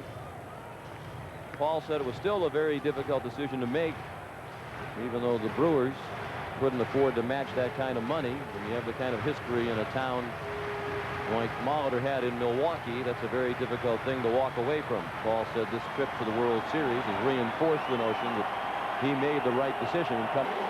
This ball was a wall scraper. Towering fly ball. And watch how close it comes to hitting the top of the fence. About 6 inches. So 2 runs in, still nobody out for Toronto. And John Olerud looked at ball 1. Sometimes if you're the runner at first base, you're watching the ball, the hitter's watching the ball, and there is a danger on balls with that much hang time for the guy who hit the ball to pass the runner. That didn't happen there, but it has happened in the past. Happened to me. That's why I said that. I know it did. Yeah. Would you like to share the details, or are they too embarrassing? Well, no, bases loaded, and I did it. Went from a grand slam home run to a grand slam single past Gary Maddox in '76. 3-0, the count on Olerud. That was the first extra base hit of this postseason for Joe Carter. He had 8 singles in the games against the White Sox and Phillies prior to tonight. And boy, the price of this card might have just gone up. They have a card machine. Joe Carter's card cost $1.50 Canadian. About $1.15 in United States currency. What don't they have at Skydome? The 3-0 right down the middle. Olerud was taking all the way. That's a point about that big lead, though, Sean. Molitor hits a 2-0 pitch. It's a fastball down the middle. Joe Carter, he was ahead in the count. And now Olerud is ahead in the count. But he cannot capitalize. He's out on the pop-up to Dave Hollins in foul ground. 1 out. We're in the 4th inning. The Phillies lead 5-2. They've out-hit the Blue Jays 6-3. Each team has 1 home run tonight. A 3-run homer by Eisenreich, and now a 2-run blast by Carter. And here's Alomar, who struck out swinging in the 2nd. That's well hit to center. Dykstra on the run, still going, and he makes a terrific leaping catch. Lenny was playing relatively shallow and had a long way to go. And another well-hit ball by the Jays here in the 4th off Mulholland. One of the differences in the 2 ballparks that these players are playing in is that the outfield fence is very cushioned here at Skydome. You said, what else could you have at Skydome? Well, cushioning for the outfielders, and a guy like Dykstra, who plays as hard as he does, no fear going into that wall. The wall at Veterans Stadium, however, is a little harder.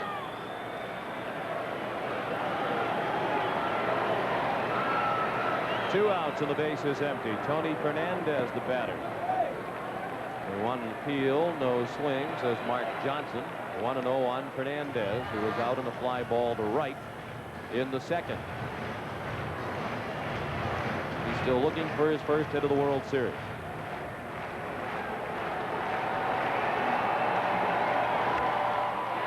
Another line drive in the inning, and another base hit for Toronto.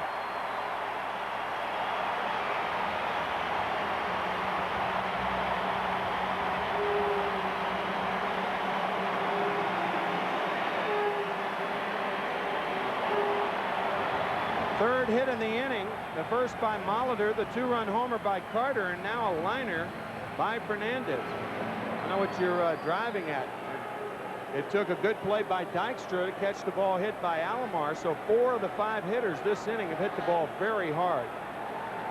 And you'll recall that in his start in the league championship series against Atlanta, Mulholland pitched shutout ball for 5 innings and then came apart quickly in the 6th. And both Terry and manager Jim Fregosi said it wasn't a matter of stamina, despite the fact that Mulholland pitched only 5 innings over the last month of the regular season. He had only thrown 63 pitches entering that 6th inning. And Mulholland said it was simply a matter of not locating his pitches as well in that fateful 6th. But Ben Rivera is warming up very quickly in the Philadelphia bullpen. And all of a sudden, the tying run is in the on-deck circle for Toronto. Ed Sprague, the batter. And he waits as Fernandez drew a throw. Tony stole 15 bases during the regular season after joining the Jays.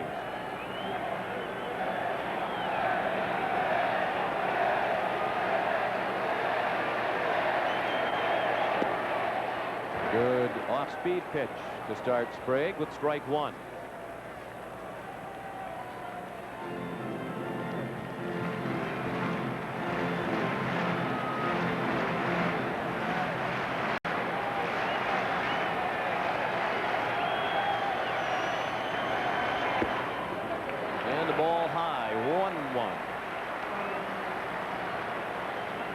At Borders,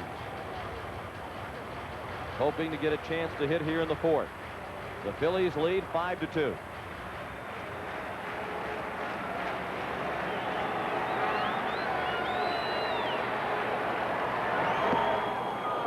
Mulholland has that interesting hitch in his delivery, almost as if he's picking up his arm. That's very unusual. He leads with his glove, and the hand follows very closely. We mentioned at the earlier in the telecast that he throws out of his uniform, and that's one of the very difficult things about picking him up. That's what hitters complain about. And Sprague has nothing to complain about, as strike 3 was right over the middle. But the home run by Carter has the Blue Jays back in it. It's 5-2 Philadelphia.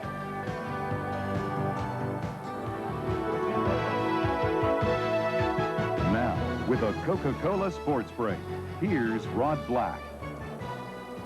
World Series takes center stage tonight, but there are a couple of hockey games in the National Hockey League tonight. One game is final, Tampa Bay and Florida, in that much-heated rivalry in Miami. It ended in a 3-3 tie tonight. Saskatchewan beating Hamilton today 33-10 in the CFL. The Riders 9-7 in the CFL West. To Week 7 in the NFL, Mel Gray and the Detroit Lions running all over Seattle. Gray spews exhaust fumes here. He goes 95 yards. Lions 4-2, winning 30-10.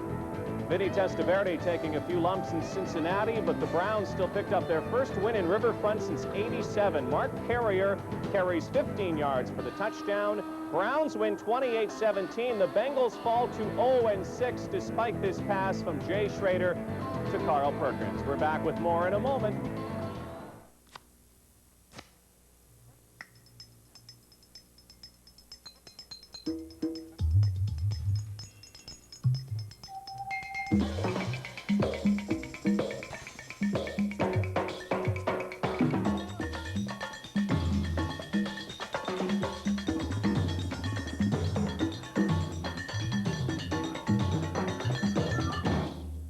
Always Coca-Cola.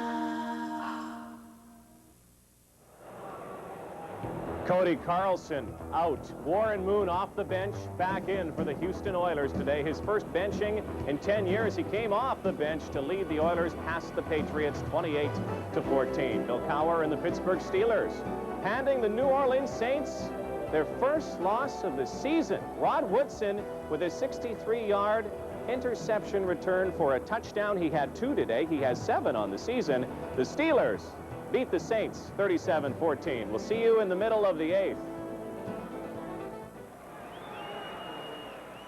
During a recent appearance on The Late Show with David Letterman, John Kruk talked about his uniform number change.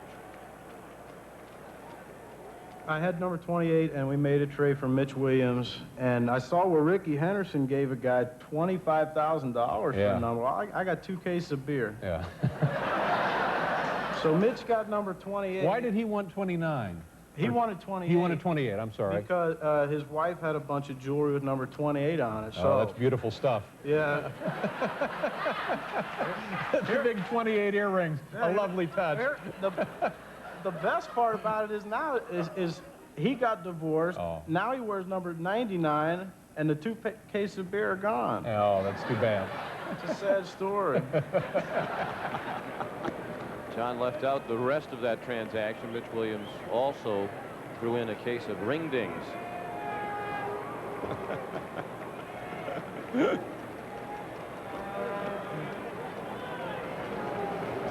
Kruk leading off the 5th. It's a 5-2 Philadelphia lead. Dave Stewart has fallen behind 2-0. Been a big part of the Phillies offense in the postseason, and tonight Kruk has driven a run and scored 1. That came during the 5-run 3rd. Yeah, he has been a Kruk driver in this series so far, driving in 3 runs.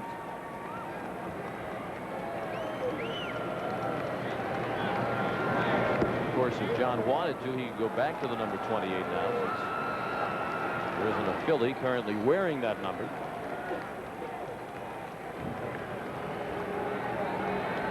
Kruk, Hollins, and Dalton against Stewart in the 5th.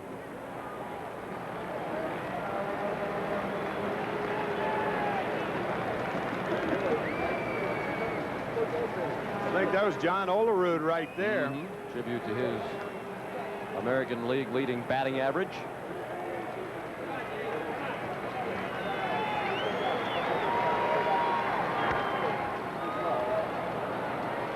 Matter of fact, for the season, John Kruk hit .316. That was 8th in the National League, but 5th among National League first basemen.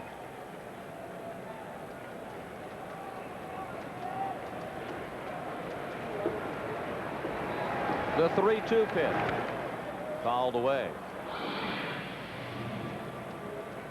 Andres Galarraga led the National League in hitting, the first Venezuelan to ever lead a league in hitting.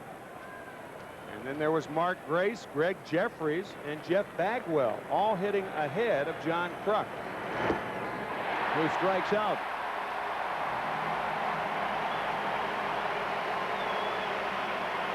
Fourth strikeout of the ball game for Dave Stewart. Tomorrow is a travel day in the World Series.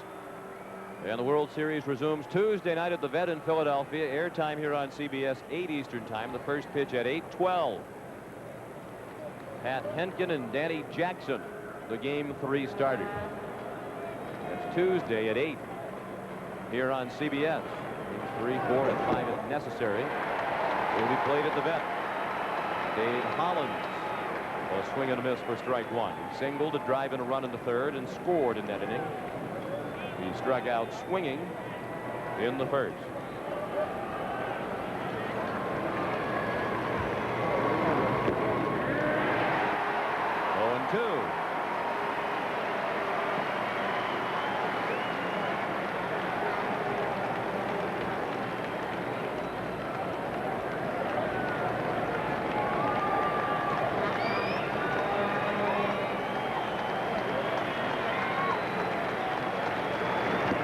And a ball up and away.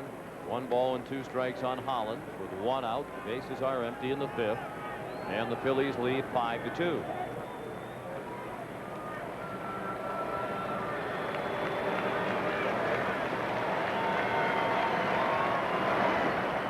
mentioned earlier that Dave Stewart was briefly a Philadelphia Philly. He was traded to the Phillies in September of 1985 by Texas from a pitcher named Rick Surhoff, and then was released by Philadelphia early the following season, May 9th of 1986. Said it was simply a lack of opportunity. He didn't get a chance to pitch there. Holland pulls one foul. Stewart said while he was with the Phillies, John Felsky was then the manager, they wouldn't let him throw the split finger pitch. Dave said it wasn't as if I couldn't pitch. Shortly thereafter, he was signed by Oakland to a free agent contract, went to the minor leagues for one start with AAA Tacoma, then was called up to Oakland, wound up winning 9 games that year for the Athletics. He went 9-5 during the remainder of 1986. Holland rattled the master Pat Borders with the foul ball, 2-2.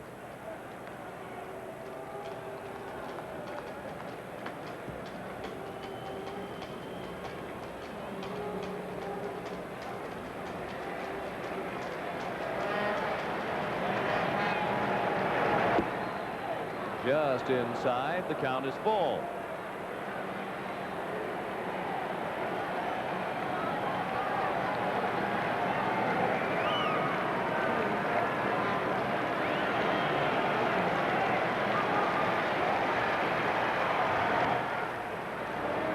For Stewart wanted to stay in Oakland. That's his hometown. He enjoyed pitching for the Athletics, and he was very involved in the Oakland community in a number of worthwhile charitable endeavors. He says the Athletics were offering a contract at about $1 million a year pay cut what he was making last year. It's a ball in the dirt, and Hollins is aboard with 1 out. He has taken those charitable activities to the city of Toronto. As a matter of fact, the Blue Jays and the White Sox had an off day before the clincher in Chicago, and Dave Stewart stayed here in the city, served dinners to the homeless.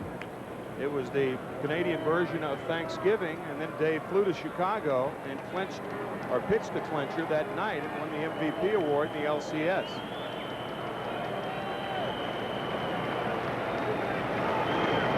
A performance for which Canadians everywhere gave thanks. They fed over 600 homeless people that day, thanks to the efforts of Dave Stewart. Says he'll divide his time in this offseason between Toronto and the San Francisco Bay Area. Darren Dalton 0 for 2 tonight. Count even at 1-1. Phillies lead 5-2. They're batting in the 5th, and again they're making the Blue Jays starter throw a lot of pitches. Guzman 120 in 5 innings last night. Stewart has now thrown 102. 1 out into the 5th. Outside, 2 balls and a strike. See, the Phillies, for the most part, and it's been said over and over and over again, they are a very patient team, and they won't bite at those balls just off the plate.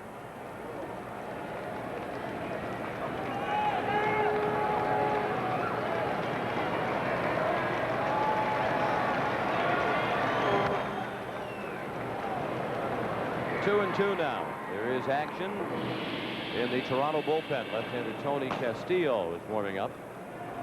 He's the only left-hander available in the Toronto bullpen tonight. Al Leiter got the win, pitching 2 2/3 innings last night. And Galen Cisco and Cito Gaston still haven't decided who the starter will be for Game 4. They get the out at second. Holland stayed on the bag just to make sure. He was called out. He thought perhaps that Alomar had come off the bag for fielding the throw, but they get the play. 5-4 at second for the second out. Well, with a guy like Dalton up, a second baseman has to play him to pull. So Alomar had a long way to go and was not really in a position to turn the double play, even though Dalton did not hit him to but 2 double plays all year in 136 situations. Hollins thought perhaps Roberto was off the bag, but he did appear to stay on the bag. leaped out of the way of the sliding Hollins. Jim Eisenreich, the batter. He owns the biggest hit in this ball game, a 3-run homer, capping the 5-run Philadelphia third. He walked his first time up. Based on the numbers you saw for his career against Stewart, his success tonight is not that much of a surprise. Strike 2, 0-2. It's only the second 3-run homer allowed by Dave Stewart in 1993. The other to George Bell at Chicago on July 19th. Check swing. No swing, says Tim McClellan. Well, we'll take a look at it. No, he didn't go. And the pitch was definitely outside.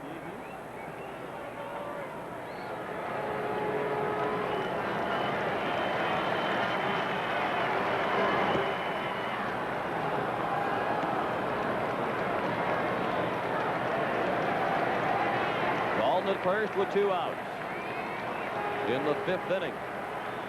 The Phillies lead the Blue Jays 5-2. They've out-hit Toronto 6-4. After a couple of close calls, Eisenreich is called out on strikes. 2 strikeouts in the inning for Dave Stewart, and halfway through the ball game, it's 5-2 Philadelphia.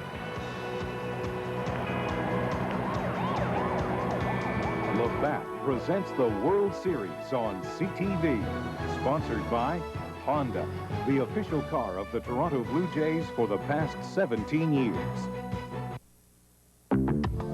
To some, it was a contradiction. The notion of converting the smallest amount of liquid resources into pure power. Some dabbled with it, approached it, surrounded it. But Honda made it happen. VTEC, high-efficiency power. APA from Honda.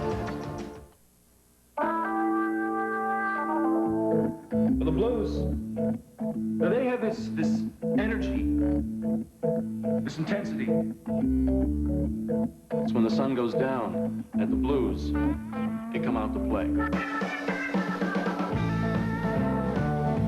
Like all great blues, ours have a quality that comes from the heart of the country. That's cool. Now get the freshness of Glade in an air freshener made just for your car. New Glade Clip-Ons. Clip-on here, clip-on there. Clip-on freshness everywhere. Clip on your favorite Glade scents with refills that freshen for 30 days. Freshness near a bar, freshness for your car. With adjustable vents for just the right amount of freshness. Clip-on here, clip-on there. New Glade Clip-Ons. Clip-on freshness everywhere. From SC Johnson Wax. Nothing feels better than getting together for that good old charbroiled taste. There's only one place that gives you that great charbroiled taste. Half an order of French fries, half onion rings. They're frings, and they're everyone's favorite things. And for a limited time, they're just 99 cents. 99-cent frings. Come on, get into Harvey's today. Yeah, we make spoiled the charbroiled.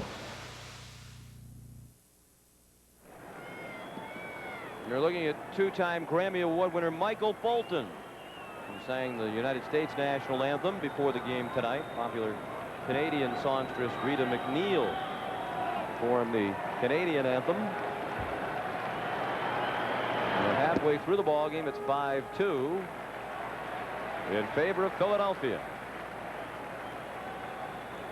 Pat Borders is at the plate and in the stands.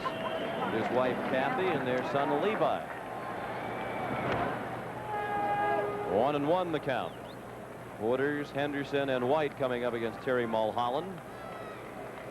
Included in that run for Pat Borders is a 16-game hitting streak that ended in the ALCS. Second longest postseason hitting streak of all time behind the 17-gamer of Hank Bauer. It's a great name, isn't it? They have a son named Levi Borders. Sounds like he was in the cast of The Unforgiven. Levi Borders. And there he is. See, he has excellent genes. And Borders is out. Pat, that is, on the ground ball to short.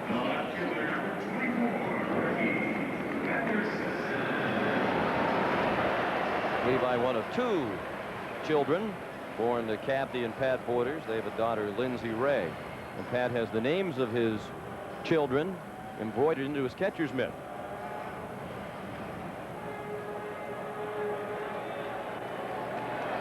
One out in the 5th inning. 5-2 Philadelphia. And the batter is Ricky Henderson.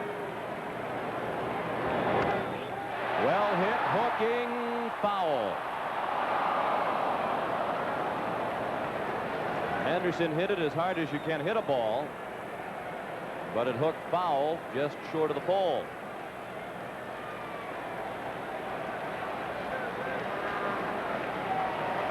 Situation of a guy getting up, looking for the fastball, getting it, and being just a little out in front. Ricky with 21 home runs on the year.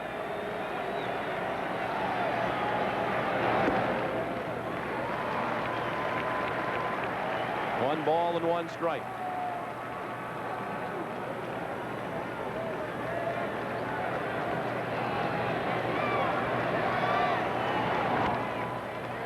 Old foul just past the bag. We saw last inning an example of the humor of John Kruk from his appearance on the David Letterman show.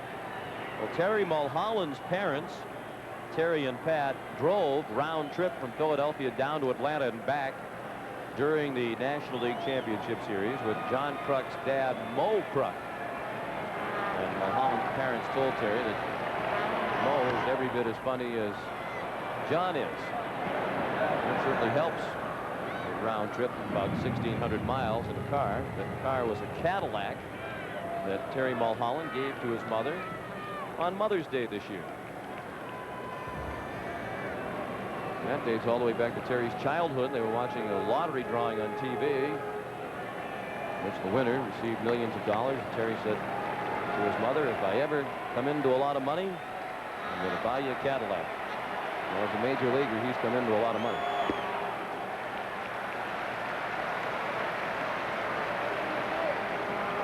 Two and two, the count on Henderson.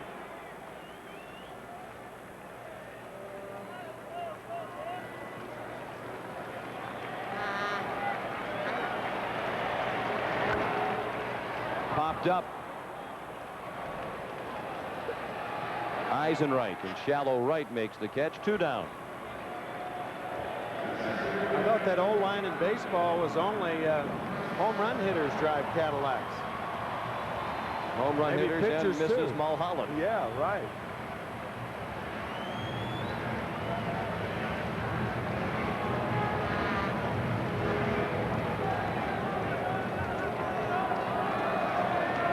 Devon White 0 for 2. He flied to center in his last at bat. He struck out swinging in the first. 1 strike on White.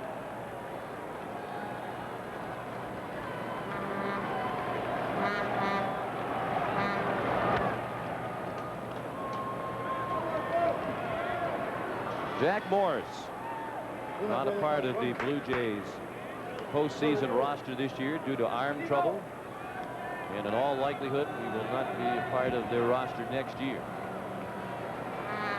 If he comes back, the Jays would have to pay him in the neighborhood of $5 million. They can buy him out for $1 million, and in all likelihood that is what they will do. Morris had a disappointing season. Went 7-12 with an ERA of over 6. And in his late 30s, it's unlikely that a team trying to reduce the payroll would spend that kind of money on a guy whose future is shaky at best. So Jack continues to maintain he thinks he can return to the form that made him a 20-game winner next year.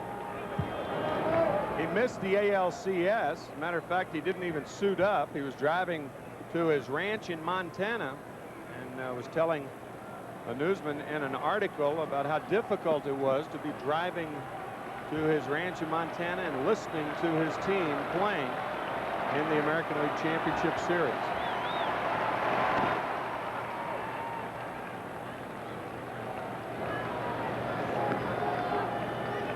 Jack Morris, the MVP 2 years ago when the Minnesota Twins beat the Atlanta Braves in 7 games. Who can ever forget that 10-inning performance in Game 7?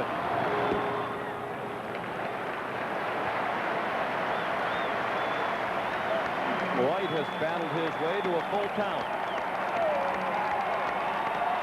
With 2 outs and the bases empty in the 5th, 5-2 Philadelphia. Line drive to left. Incaviglia leaps and can't get it. He made a nice play with the bare hand. His throw to second, not in time.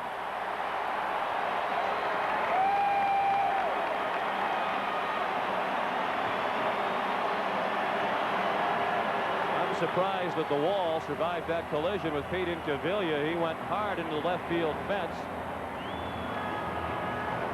Watch it wobble. The ball hits above the glove of Incaviglia.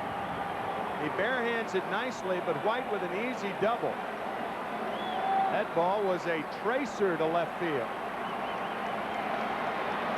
We talked, by the way, about Jack Morris and about winning the MVP award 2 years ago. Last year, Dave Winfield with the game-winning hit in the World Series. And could it be Paul Molitor this year? Well, that's that St. Paul connection. All 3 of those players are from St. Paul, Minnesota. White at second. And here is St. Paul native Paul Molitor, who has walked and singled. And he scored on the Carter home run in the 4th. Carter is on deck again, representing the tying run. Molitor and Dave Winfield grew up just a couple of blocks from each other. Obviously, Winfield is a couple of years older. Both grew up wanting to play for the Minnesota Twins. Both went on to play college baseball at the University of Minnesota. Molitor wound up taking Winfield's place this year with the Blue Jays. Duncan had him play perfectly. And that ends the inning. After 5 in Game 2, 5-2 Philadelphia.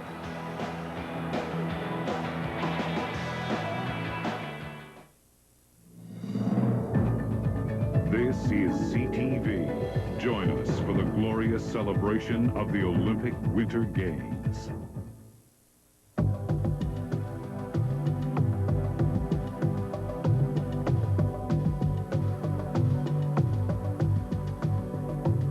You didn't feel compromised by having a family. And we promise you won't feel compromised by our family sedan. Leap year from Honda.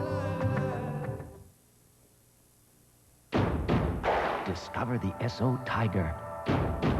Spirit of service.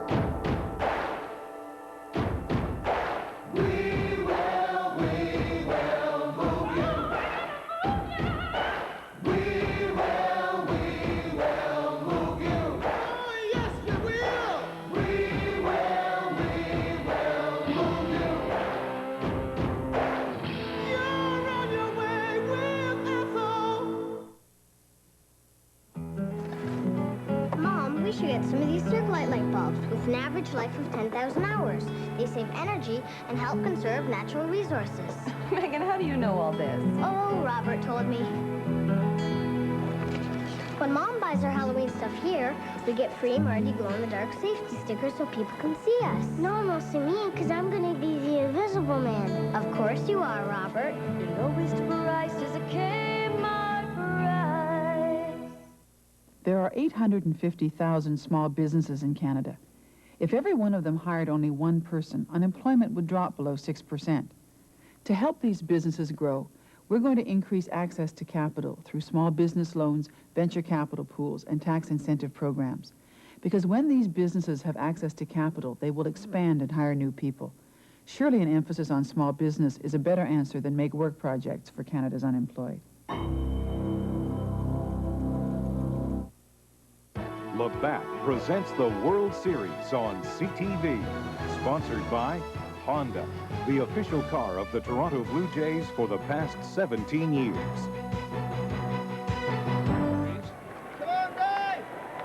Apparently, that fan in the upper deck didn't have time to read the paper before he came out to the game tonight.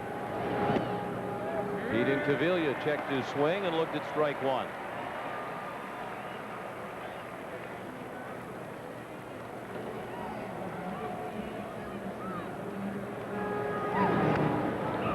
Pace of play has been really plodding in these first two games of the World Series. I think you find that with the Phillies because they take a lot of pitches and they walk a lot. And when that happens, obviously, more pitches are going to be thrown. Took 2 hours to play the first 5 innings here tonight. And it was a similarly slow pace last night. Incaviglia gone on 3 pitches. He's 0 for 3 tonight.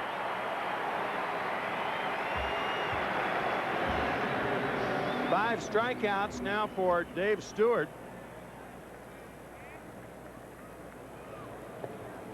Make that 6 strikeouts for Stewart as Incaviglia waves at an outside fastball. Really the only bad inning Stu has had tonight. The third when he gave up all 5 runs. Phillies have had at least 1 base runner in every inning, but the third was the only inning in which they managed to score. Against Dave Stewart.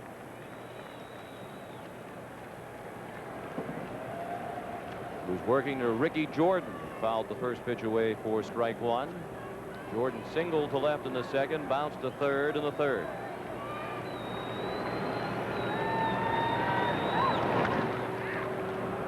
Alomar, shallow right center. 1 hot throw for the out.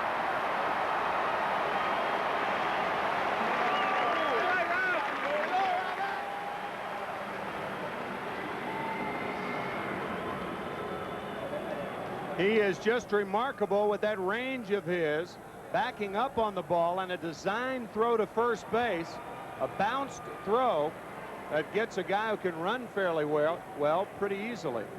Nice play by Alomar after those 2 spectacular plays last night. Kevin Stocker, the hitter. And he looked at ball 1 up and away. Stocker singled to left his last time up, then was thrown out trying to steal second.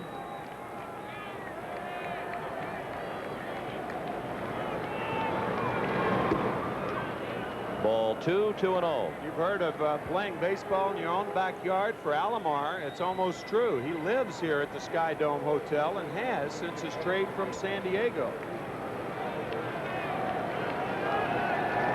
No reason to live anywhere else, really. Doesn't have to commute. Says if he needs to be here at 10:50, as he did for the workout before game 1. He gets up at 10:30, takes a quick shower, comes down to the elevator, and he's here. Even though they don't have 24-hour room service at Sky Dome Hotel, they know him well enough that if he calls now looking for a late night snack, they'll send him one. He has his own personal phone line, 2 adjoining suites, and the perk of free local telephone calls. Those of you who stay in hotels frequently, you know how quickly those can add up.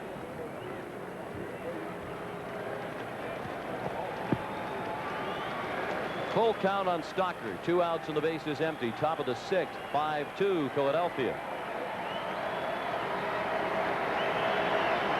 Stewart trying to work his first 1-2-3 inning. He hasn't had a perfect inning yet.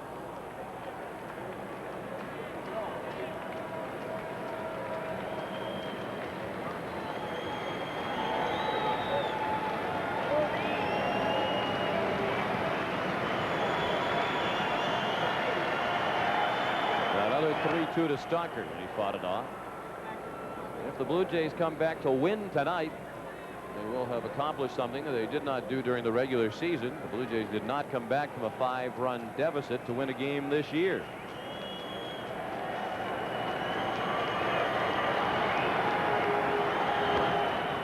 A pop-up. Ed Sprague drifts into foul ground. And a 1-2-3 inning for Stewart. We'll return to Sky Dome after this message and a word from your local station. A CTV News Update brought to you by Canadian Tire. Here is Sandy Ronaldo. Good evening. Some stories we're following. On patrol in the waters off Haiti, 3 Canadian vessels, 6 U.S. warships keep watch from a distance as foreigners and residents try to flee. And a day of mending fences, Kim Campbell puts on a happy face. More in a moment. It happens about 52 times a year, generally after the second cup of coffee. It's called Saturday. And for a lot of people, it means a trip to Canadian Tire, where Canadians can buy products they're proud to own at the price they want to pay. Top quality, guaranteed low prices. Maybe that's why people have been coming back for over 70 years of Saturdays. And all the other fine days, too. There's a lot more to Canadian Tire for a lot less. Also ahead tonight, as Canadian as they come, a Blue Jay that's made in Canada. More later on the CTV News. History teaches that the strong survive by becoming stronger. This lesson has not been lost on Labatt. Creators of ice brewing, now Labatt Maximum Ice. Only Labatt possesses the power of ice brewing, and only ice brewing can create Labatt Maximum Ice, the ultimate balance of smoothness and strength. Who says lightning doesn't strike twice? About the Taurus, he never stops talking about it. Taurus is a super sedan. Well, because I'm an accountant, I'm always concerned about cost. They were both the same price, weren't they? The wagon and the sedan, yes. We looked at Chrysler, but they don't have a wagon. Air conditioning was one factor. Cruise control, I enjoy that. We took 6 people in the wagon. Even with your mother there, it was... All right. All right. It's great aesthetically, just the overall design. Great sound system. As a musician, He's got very good ears.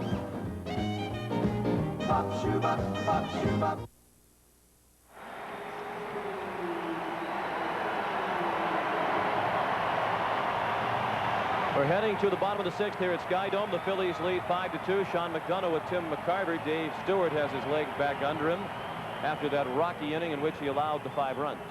Yeah, I think that he has regained control of the ball game, but it's just a matter of whether too many horses are out of the barn or not. The 3-run home run by Eisenreich, the biggest blow in this ball game. And you have to wonder how much longer Stewart can go in the ball game. He's thrown 123 pitches. His season high was 124 in a game in September against Minnesota. Joe Carter has provided the Blue Jays with their only offense tonight off Terry Mulholland with a 2-run homer.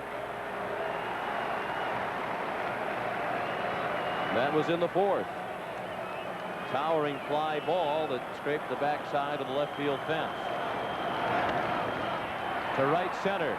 Long run. Dykstra is there, and he makes the running catch.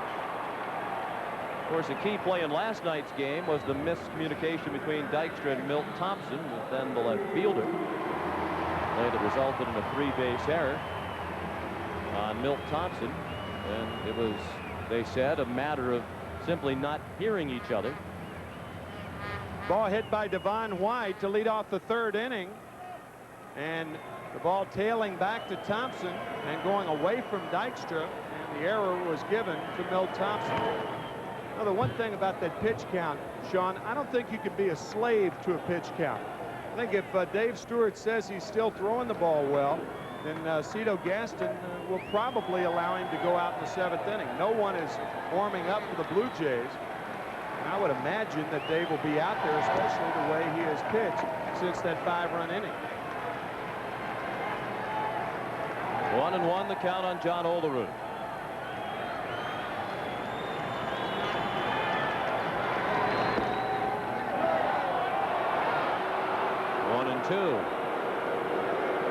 Common sense will tell you that guys feel differently on different days. Sometimes they're stronger. Sometimes they can go longer in a game than they can on others. Pulled down to third. Kruk to Mulholland for the out. 2 gone in the Toronto 6th inning. John Kruk has been nursing a sore lower back throughout the postseason play. He makes a nice play and a nice underhand toss to Mulholland to get Olerud.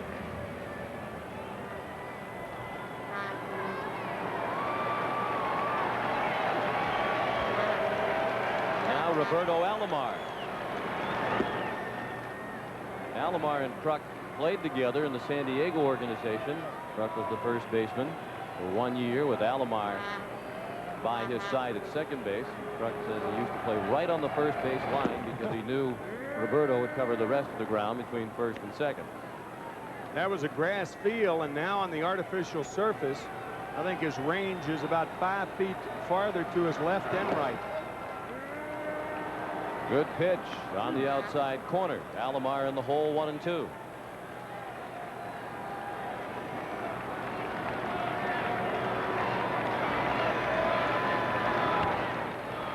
Base hit. Past the diving Hollins.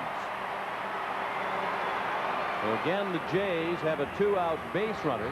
They got a 2-out double last inning from Devon White and left him standing at second.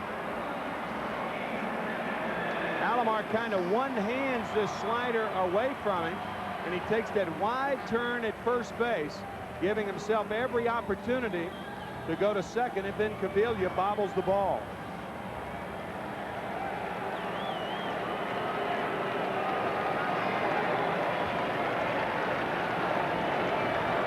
Alomar's 1 for 3 tonight. Here's Tony Fernandez, 1 for 2.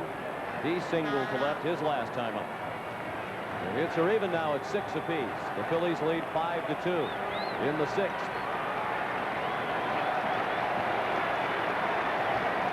Alomar stole 55 bases during the regular season. And he has never been thrown out while trying to steal in postseason play. That's 15 times without being caught. Most consecutive steals in postseason history. He is less likely to steal now with the Blue Jays trailing by 3, 2 outs.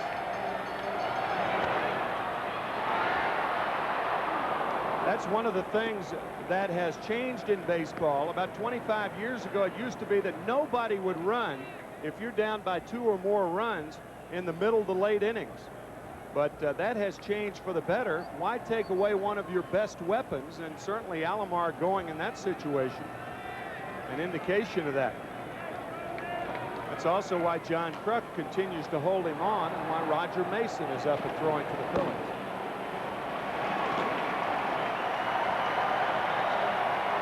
Alomar at first with 2 outs. 6th inning, 5-2 Philadelphia. In the air in left center, in Cavilla, can't get it. Alomar around to score. And it's 5-3. It looked like Cavilla slowed down, thinking that the ball was going to come to him. And then when he realized that it wasn't hooking toward him, he tried to pick it back up again. But by then it was much too late. He went after it like he lost the ball. He goes after it hard, and then he slows down almost to a stop, and then he picks it up again. And by the time he gets to it, it is a double for Tony Fernandez, and the Blue Jays are 1 run closer.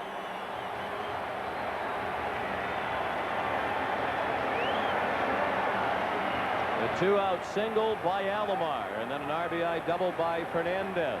The first extra base hit in this postseason for Fernandez. And it might be the end of the night for Terry Mulholland. Jim Fregosi is on his way to the mound. He has the right-hander Mason warming up with Sprague due up, and he puts out the call for Roger Mason. The Toronto Blue Jays will have the tying run at the plate when we come back. Instant bingo. It's as easy as scratching and matching.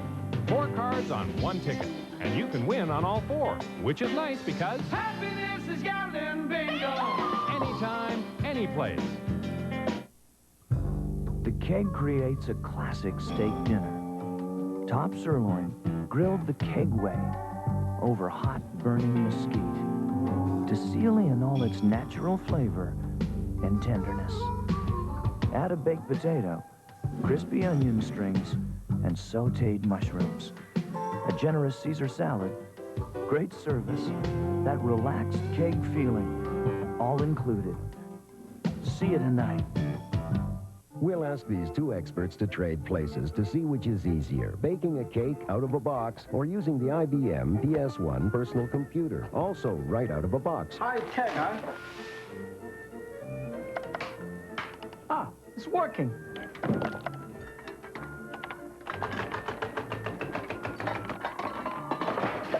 Can you believe this guy?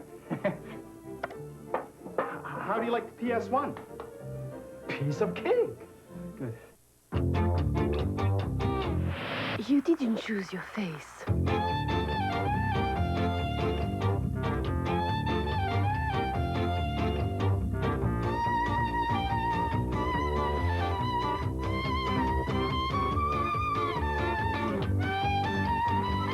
But you can at least choose your glasses. Napoléon Eyewear change la face du monde. Instant bingo. It's as easy as scratching and matching. Scratch your numbers here and match them here. Because This is Gavin Bingo. anytime, any place. So as was the case in his start in the LCS, Terry Mulholland is knocked out in the 6th inning here tonight. 5 2/3, 3 runs all earned on 7 hits, 2 walks, both of those in the 1st inning, and 4 strikeouts. And he leaves a runner at second base, inherited by Roger Mason, who has been outstanding. In 8 career postseason games, he still has not allowed a run. That includes last night, when he pitched a perfect 8th inning against Toronto. Opponents in the postseason hitting only 108 against Mason. He comes into the ball game with the tying run at the plate. Ed Sprague, the batter. 5-3 Philadelphia in the bottom of the 6th. Sprague a drive to center, and Dykstra has the play. And Mason gets his job done with 1 pitch. 1 run for Toronto in the 6th.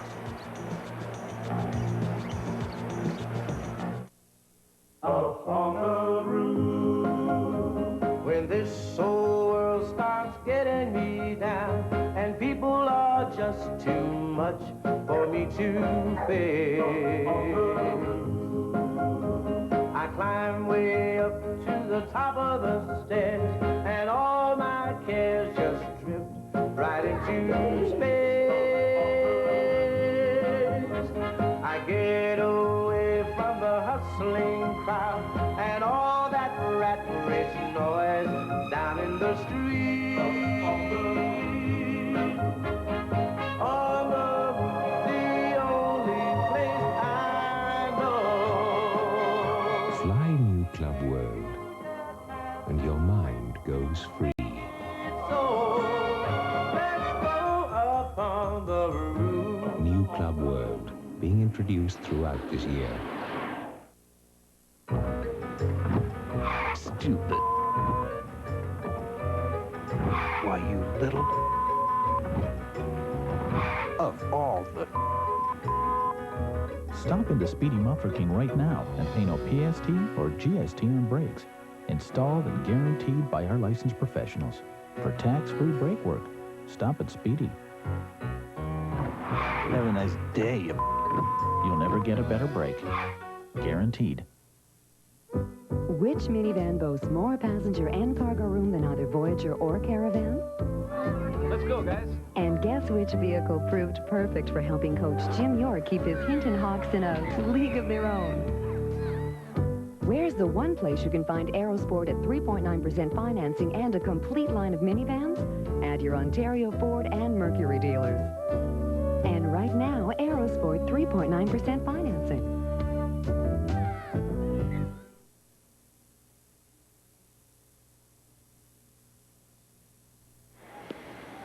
We hope you'll be with us Tuesday night for Game 3 of the World Series as the scene shifts to Veterans Stadium in Philadelphia. Airtime 8 p.m. Eastern, the first pitch at 8:12. Pat Henkin, who won 19 games during the regular season, will be opposed by Danny Jackson, who was so impressive in his start against the Braves in the National League Championship Series. And after 6 innings from the starter Dave Stewart, Cito Gaston has summoned Tony Castillo, who was 3-2 in 51 games, and he's back with the Blue Jays. He signed as a non-drafted free agent with Toronto back in 1983, traded by the Blue Jays to Atlanta with Francisco Cabrera in '89 for pitcher Jim Acker, and then traded to the Braves, from the Braves to the Mets in the Alejandro Pena deal, and then granted free agency. from the Mets and signed with Toronto last January. He's on to face the top of the order. Castillo is 30 years old, just 5'10", 190 pounds. He's from Lara, Venezuela. Dykstra, Duncan, and Kruk due up in the 7th. The Phillies lead was 5-0. Now it's 5-3.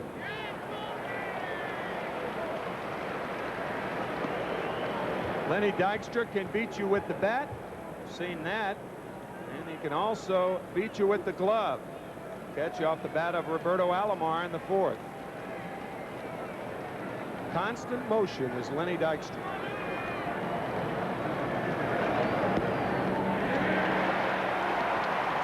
Both on and off the field. We've spoken of his car accident in 1991 as he and Darren Dalton were returning from John Kruk's bachelor party. Dykstra was driving the car. Both he and Dalton were hurt. And that happened about the same time. Dykstra was being investigated by Major League Baseball for gambling activity. Dykstra. Home run into the Philadelphia bullpen.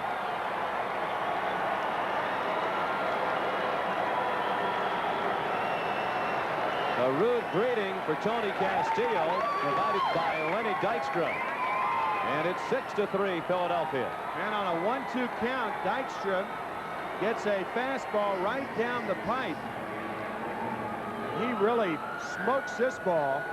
It looked like a curveball from Castillo. Had a little wrinkle in it. Dykstra hit only 2 home runs off left-handed pitchers all year. He really connects here on the hanger. Another way that Lenny Dykstra can hurt the opposition. Certainly the Blue Jays didn't expect the home run by Dykstra. When Castillo was summoned, Tony allowed only 1 home run all year to a left-handed batter. That was Boston's Mo Vaughn. Only held lefties to a .213 batting average during the regular season. But Dykstra with the home run, the second of the night for the Phillies. And they've pushed the lead back up to 3 runs. Still nobody out in the 7th. 1-1 the count on Duncan. And now 2-1.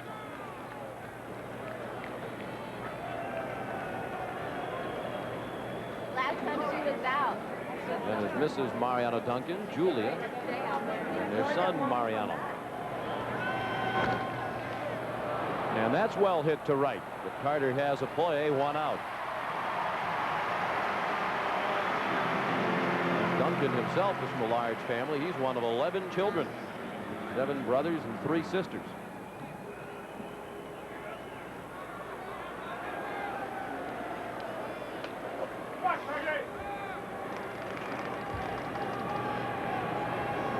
Now John Kruk. 1 for 3 tonight. He singled, a drive and a run in the 3rd, and he scored on the Eisenreich homer. 1 strike on Kruk. Dave Stewart worked 6 innings. He allowed 5 runs, all earned, on 6 hits, including the Eisenreich home run. And there's a base hit for Kruk. He has 5 hits in the first 2 games of the World Series. That home run, by the way, for Dykstra, his 7th postseason home run. And he has hit 6 from the leadoff spot. That ties a major league record. Hank Bauer and Davey Lopes also had 6 home runs as a leadoff batter.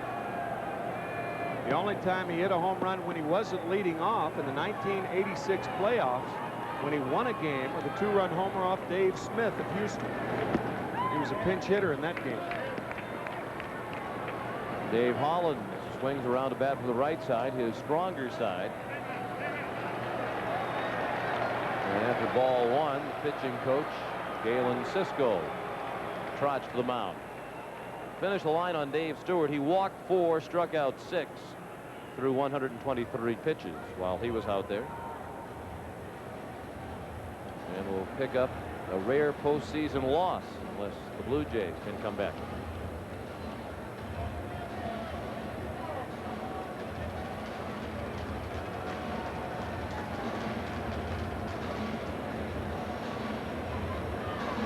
And perhaps before the ball game is finished, we'll see Mitch Williams.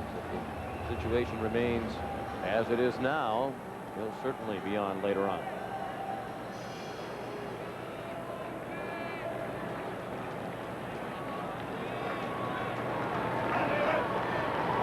Truck at first with one out. 6-3 Philadelphia in the 7th. The 1-0 to Hollins. Fouled away to the right.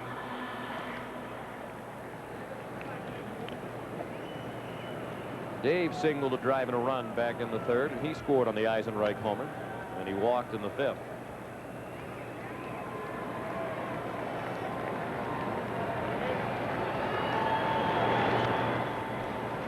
Apparently, Cito Gaston did factor in the pitch count because Stewart wasn't showing any obvious signs of fatigue. He retired the last 5 men he faced and did not allow a hit over the last 2 innings that he worked. Gene Tennis, the dugout coach, in the foreground. And I guess Cito's thinking that Stewart started the season on the disabled list. Little looper, base hit, just over the leaping Fernandez. And Kruk is hobbling as he rounds second. And appears to be okay now, but for a moment he took what was an awkward-looking step. It might be that back that's bothering him again. And there's no way to drag him out of the lineup, says Jim Fregosi. But he is limping. It's either his lower back or his right knee. He has had knee problems, lower back problems all year.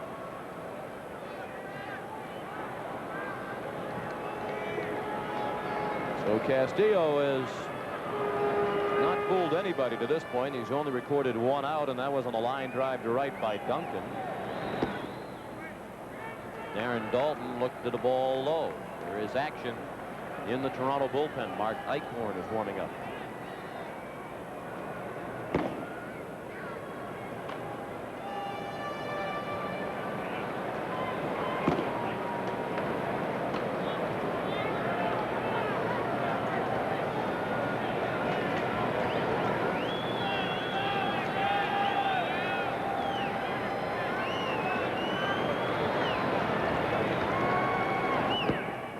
Good pitch. Sweeping breaking ball for strike 1. 1-1 on Dalton, who's 0 for 3 tonight. Dalton had a good year against left-handed pitchers last year with 11 home runs. And he said one of the reasons was he was hitting the ball the other way more effectively. This year, however, batting only .213 against left-handed. He's probably the most vulnerable left-hander on either team. The Phillies have 3 left-handed batters that play every day, and John Olerud, the only left-handed batter with Toronto that plays every day for the most part.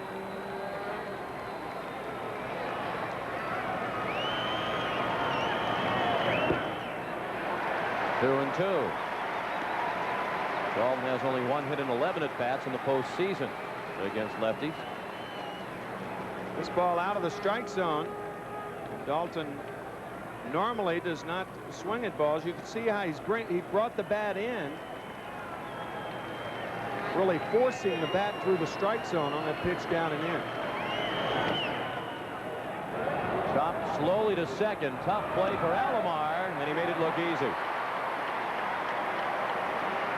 Had to time the leap and get rid of the ball quickly, and he did all of that for the 2nd out of the inning. Watch Alomar make the leap, make the transfer, and the accurate throw all in the air. That's a remarkable play right there. It looks so easy because he's so smooth and adept doing it.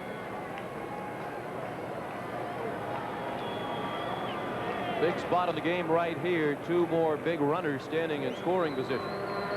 Major difference at this juncture between a 3-run lead and a 5-run lead. Eisenreich has already driven in 3 tonight with his 3-run homer in the 3rd.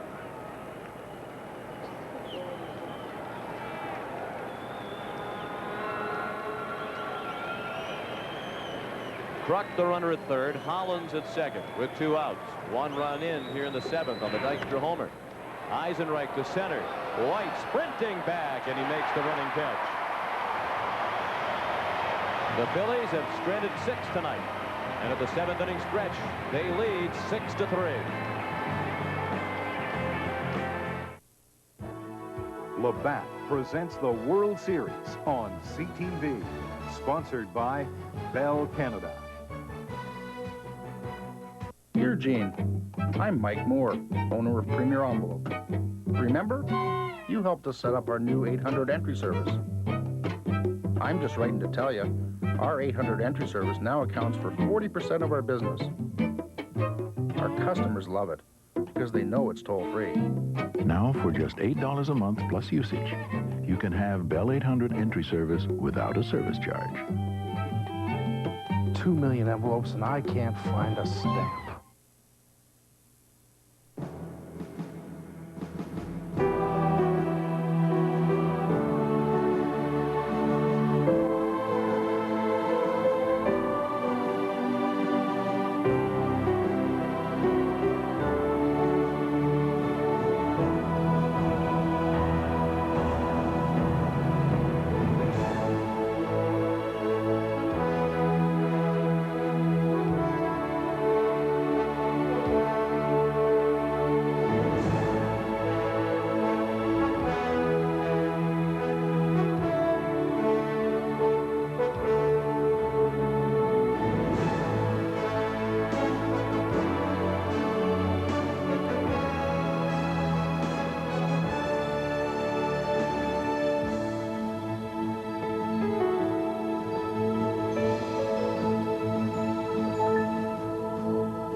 It happens about 52 times a year, and generally after the second cup of coffee.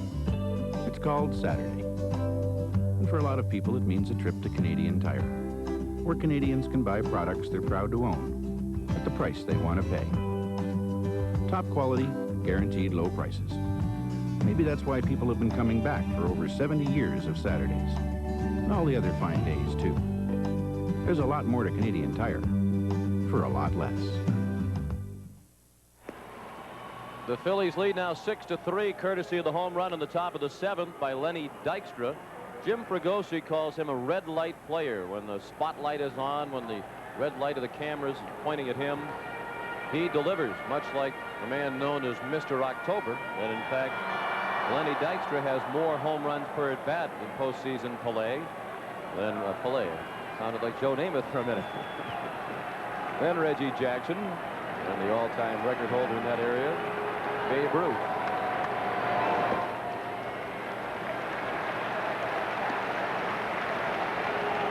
During the 7th inning stretch, they shoot off some fireworks.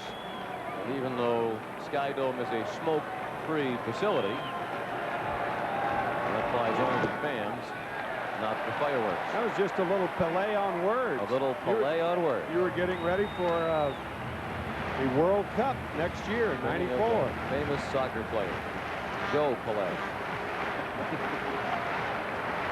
Pelé by Pelé. Yes. Borders looked at a borderline pitch. 2-1 the count. Borders appeared to be taking all the way against Mason. Not inside. Down to third. Holland waiting for Truck to get to the bag, and Borders is out. And for those of you who might just be returning from a Sunday evening out, here's how we got to this point. The Phillies scored 5 runs in the 3rd, capped by a 3-run homer by Jim Eisenreich. The Blue Jays got on the board in the 4th. Joe Carter, a 2-run home run off the starter Terry Mulholland. Tony Fernandez doubled to drive in Roberto Alomar, who had singled in the 6th. To make it a 2-run game, but Lenny Dykstra pushed the lead back to 3 with a home run leading off the 7th. 1 out in the bottom of the 7th. Ricky Henderson took ball 1 low and in from Roger Mason.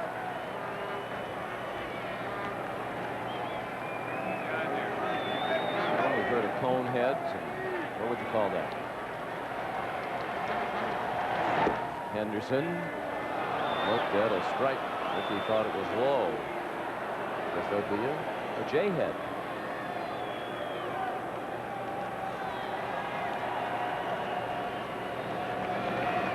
Ricky 0 for 2 with a walk back in the 1st inning.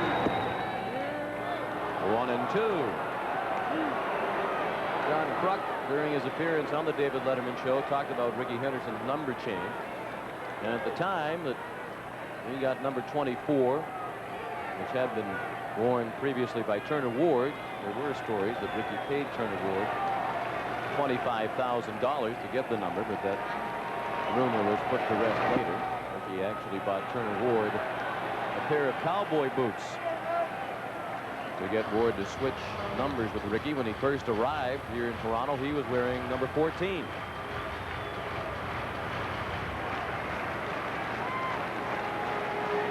It seemed kind of strange to see Ricky without 24. 2 dozen.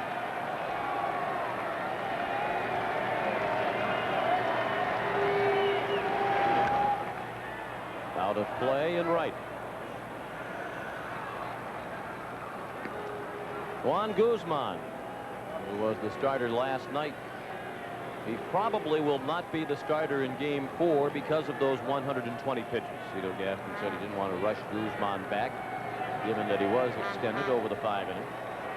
And it appeared, talking to Cito before the game tonight, that Todd Stottlemyre will be the starter in Game 4. In shallow left, in Cavilla, a nice running catch.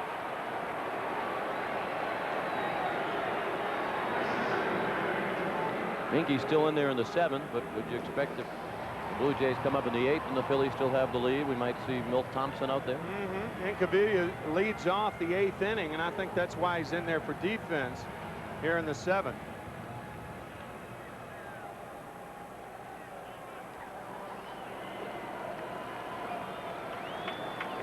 Devon White, the batter. He doubled in the 5th.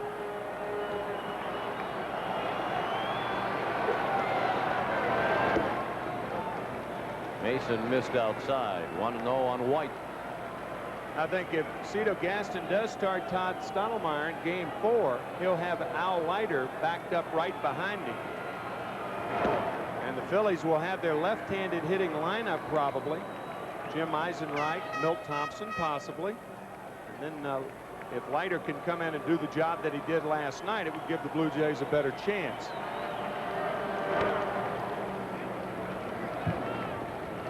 Jim Fregosi, as we mentioned earlier, with a tougher job of managing because he's got the 3 left-handed hitters that are regulars, and then he's got the platooned left fielder and right fielder. So Al Leiter, I think you're going to see more of Al Leiter in this series after that terrific job he did last night, getting the win with 2 2/3 scoreless baseball.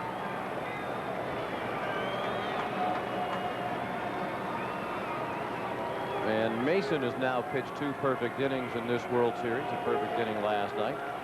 And he's faced 3 men tonight and has retired them all.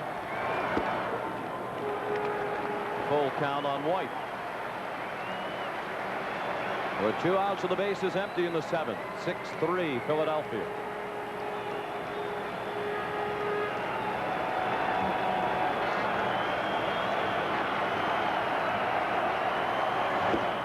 He struck him out.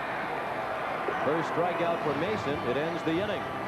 We go to the 8th. 6-3 Phillies. Bell knows that different people need different savings plans so they can talk as long as they like. There's Teleplus Canada, Teleplus US, Howdy, Grandma. Teleplus Overseas, and Between Friends. We have a record of your calling patterns and can recommend the plan that'll save you the most, up to 66%. Call us at 1-800-668-0655. I love you. We know you the best, so we can save you the most. You deserve the best long distance in the world. I want the truth, not a song and dance. I want better, not more expensive. I want a car I can afford and like. Hey, I just want my money's worth. Okay, actually, I want more than my money's worth.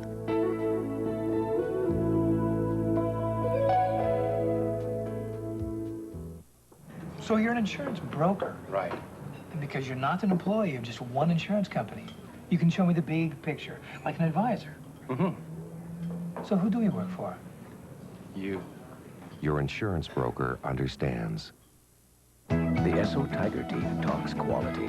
I think the thing that impresses me most about Esso is that it's a great level of quality all the way down. There's a great amount of care taken in everything that Esso does, no matter if it's in the high executive levels or down where we are. When you're pumping gas, you give the same quality as you know that the people in the upper levels give. And the most rewarding thing about the job is when people say, "Thank you very much," and they smile back at you and they say, "I'll be back."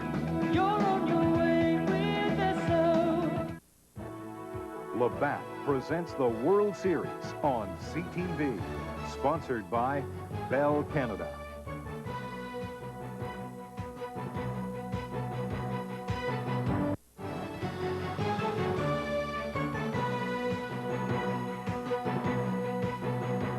The Phillies lead 6-3 as we go to the 8th. Home run's a big part of the story tonight. Jim Eisenreich and Lenny Dykstra have homered for Philadelphia. Joe Carter, a 2-run homer to account for 2 of the 3 Toronto runs.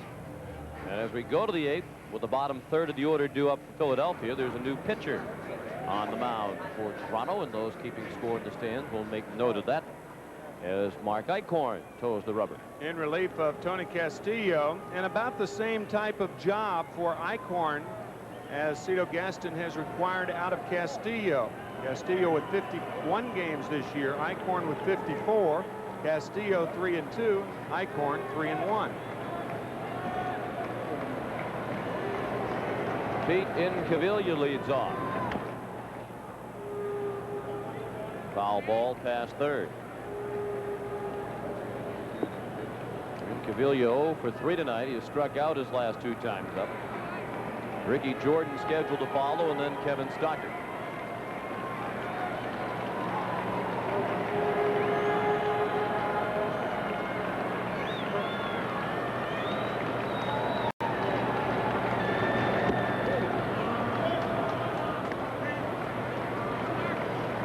One and one on Incaviglia.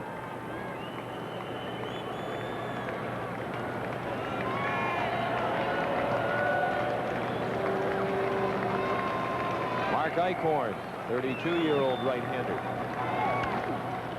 That's a fair ball, knocked down by Sprague, and Incaviglia has a hit. Well, if Jim Fregosi is going to take Pete out for defense in late innings, he will probably pinch run for him here with Milt Thompson. This ball hit down the line. Sprague does a nice job knocking it down, but he loses the ball, and Incaviglia has an infield hit.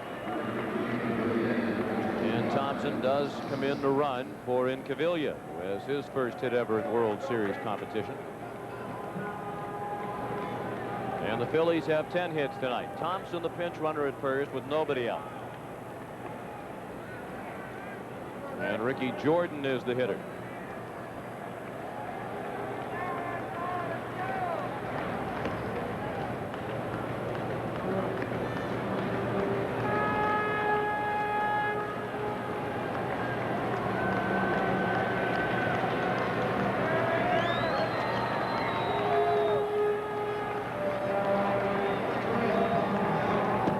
Took Mark Eichhorn a long time to establish himself as a major leaguer.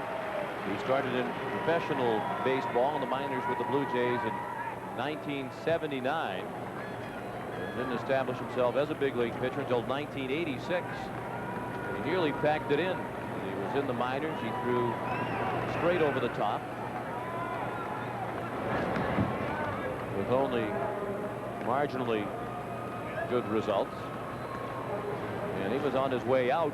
Is no longer considered a prospect when Larry Haney, then a pitching coach in the Blue Jays organization, knocked him into going to a submarine delivery. That is a foul ball.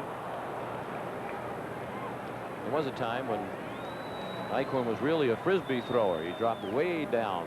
More than now, right? It's kind of in between now. It's an unusual motion in that after he releases the ball, he jumps at the hitter. There are a lot of pitchers that are not smooth in their delivery that appear to jump at the hitter. Well, Eichhorn actually does it. He is one of 6 players to return to the Blue Jays. Jim Acker did it, Rico Carty did it, Cliff Johnson, Alfredo Griffin, and as we mentioned, Tony Castillo.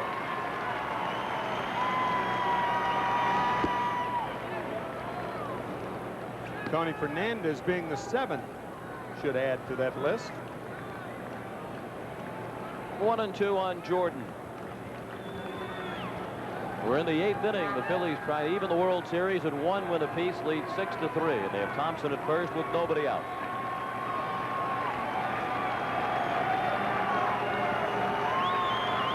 They pitch out. And Thompson was not on the run. 2 balls and 2 strikes.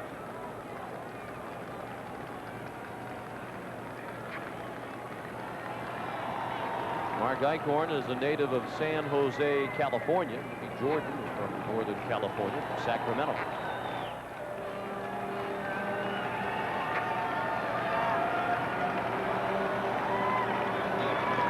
Thompson back to first safely.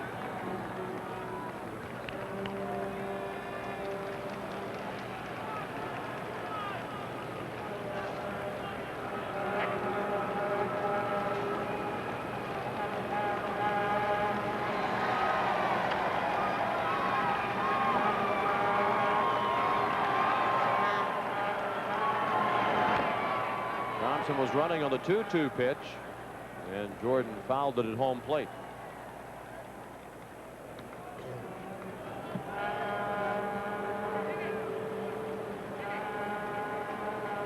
Cito Gaston didn't want to be the manager when Pat Gillick, the general manager, asked him to take over for Jimmy Williams. Cito said, well, I'll be the manager for a couple of days until you find somebody else. Blue Jays had success immediately after Gaston took over, and they convinced him to keep the job. Too much success as far as Cito's concerned. Cito with that mentor mentality, telling us yesterday that he would rather teach the art of hitting, or at least as much as managing, and someday go back to that. Fine player in his own right with the San Diego Padres. Boy, did he have a gun for an arm. He and Ollie Brown. Cito was in right field, Ollie Brown in left field, downtown Ollie Brown, and both of them with flat throw. Thompson is not running this time, and Jordan took ball 3 inside. Cito Gaston, the 3rd manager to reach the postseason in 4 of his first 5 years. He took over early in the 1989 season. Jimmy Williams was let go. Thompson running on the 3-2 pitch, and Jordan bounced it foul.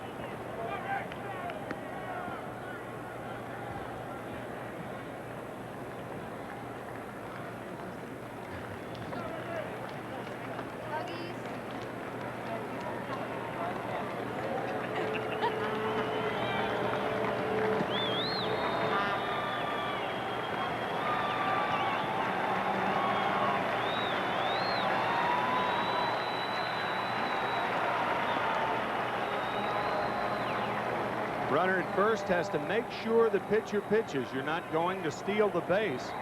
Again, the hitter must make contact or take it for ball 4.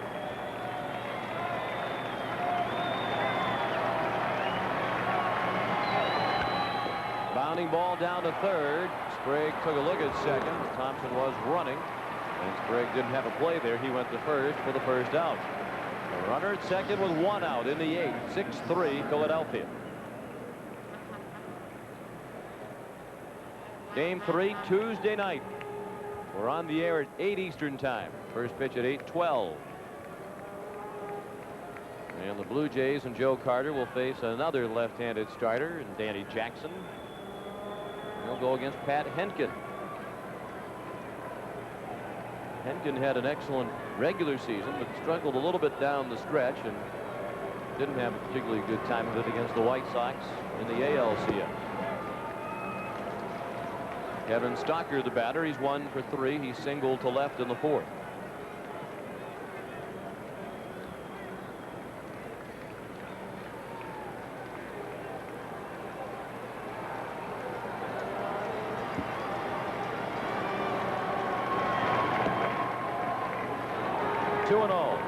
Mentioned last night, Kevin Stocker, only 23 years old. He only played 70 games for the Phillies.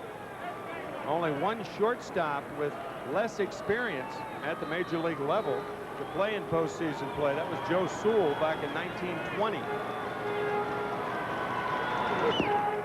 Ball 3. However, there have been younger shortstops to play in postseason play. Travis Jackson was younger with the Giants back in the 20s. Frankie Crosetti in 1932 was not quite 22 years old. Tony Kubek, our pal Tony, about 22 years old in his first postseason series. You mentioned that Jim Fregosi said he wasn't concerned about Stocker's youth, relative lack of experience when he was called up at midseason. Jim said, by the time I was his age, I had about 5 years in the majors, and our Steve Hurt researched it. Fregosi had played in 370 major league games by the time he was 23. He was a very good player, 6 times an All-Star. Had a long wait, as we noted earlier, to get to the World Series. 18 seasons as a player, and this is his 10th as a manager. Only 2 other individuals in this century have played and or managed for more years without reaching the World Series. Gene Mauch, 35 years, and Joe Torre, 29 years. Neither has ever been in the World Series as a player or a manager.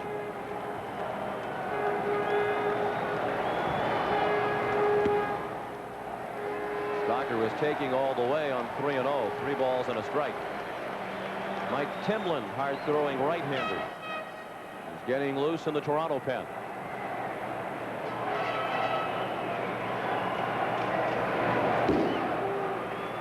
Eichhorn working very slowly. And he missed outside with ball 4. First and second for the Phils.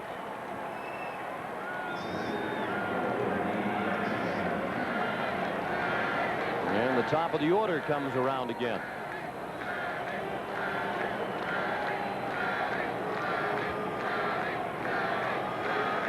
Lenny Dykstra homered, leading off last inning against Tony Castillo. He walked and scored in the 3rd, and he will face a new pitcher. The second trip of the inning, so a pitching change has to take place, and Mike Timlin will be summoned. With the score, the Phillies 6 and the Blue Jays 3.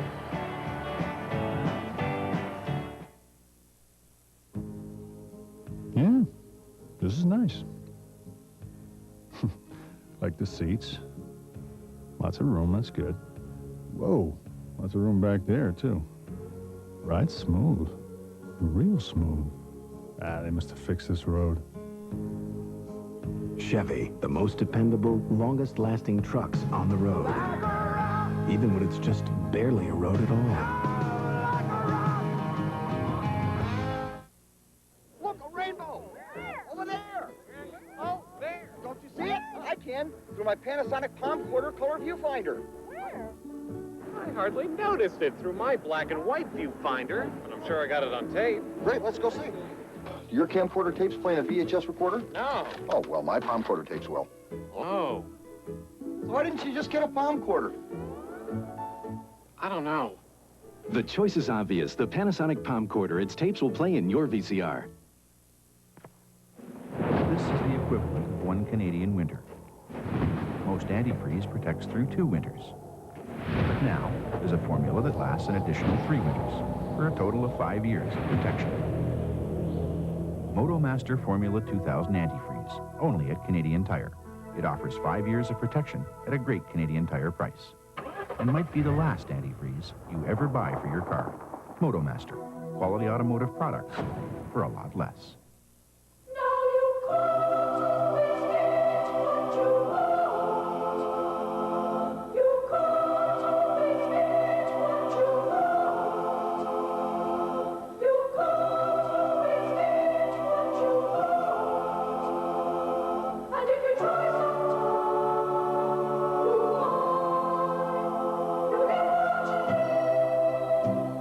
Trimark Mutual Funds. We manage to outperform. A triumphant celebration The Olympic Winter Games on CTV.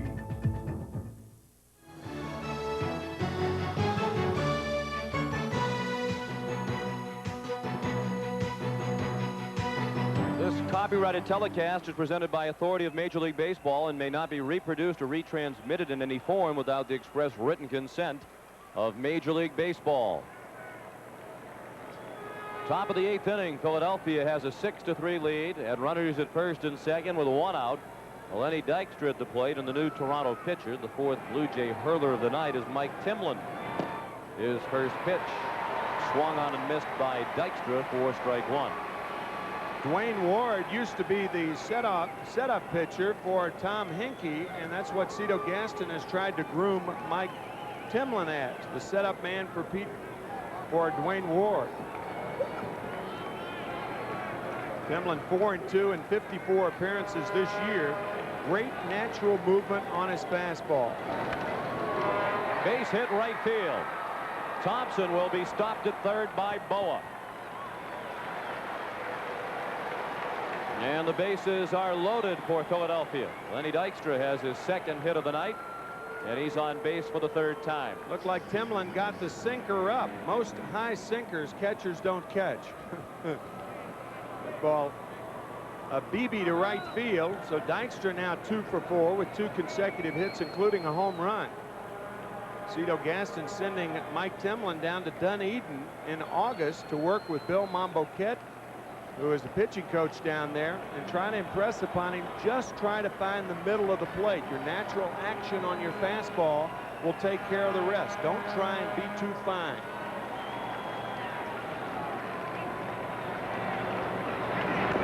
And that visit with Monboquette paid dividends. Timlin pitched much better when he came back from a stint in the minors. Duncan, 1 for 3, an infield hit in the first inning. He walked and scored in the 3rd.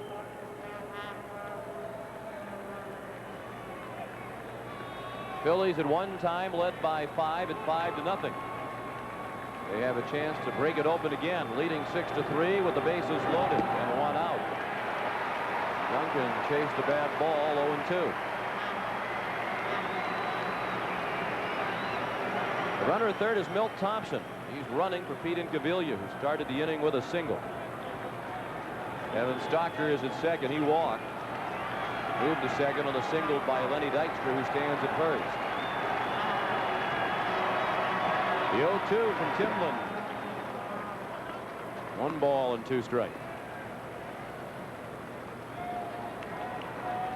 2 grand slams for Mariano Duncan during the regular season. The Phillies hit 8 as a team.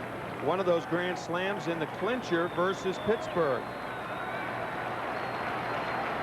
Called his mother after that game, told her about the grand slam that clinched the division. She cried on the phone. His father got on the phone and said, "You should be more patient at the plate." Kind of a typical dad, isn't he?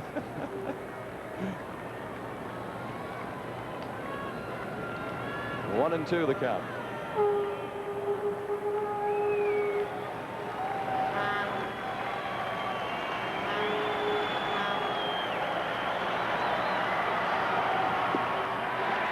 Swung on another bad pitch for strike 3. Big second out of the inning on the strikeout by Timlin. Remember, the 1-2 pitch was a ball up and in, and this slider out of the strike zone. And Duncan goes for it, but Timlin certainly not out of the woods yet with John Kruk, the batter. And the Blue Jays do not have another left-handed pitcher to bring in to face him. Not with Al Leiter going 2 2/3 yesterday, and Tony Castillo pitching earlier in this game. Another big point in the ball game. Bases loaded and 2 outs. 6-3 Philadelphia in the 8th. Kruk 2 for 4 tonight with 2 singles and an RBI. He has scored a run. They shade him slightly toward left in the outfield, as you saw. Ball 2, 2-0. There should be a yellow light and a catcher's catching mitt in situations like this. 2-0 to a selective hitter with power. This is has caution sign written all over it. But he nipped the corner with it. Borderline pitch, called a strike, 2-1. Looked like it had the front part of the plate to Kruk. But a nasty pitch to John Kruk with a count 2 balls and no strikes.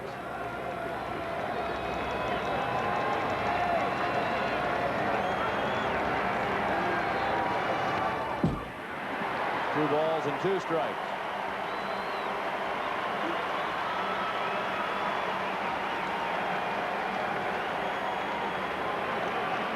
Bases loaded and 2 outs. Mike Timlin, who was on the mound when the Blue Jays wrapped up the World Series in Atlanta last year in Game 6. He fielded Otis Nixon's bunt and threw to first, and the celebration began across Canada.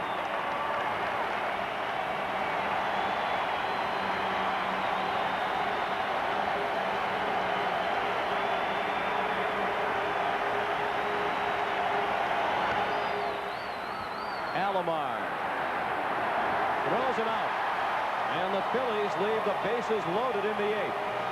We go to the bottom of the 8th, 6-3 Philadelphia.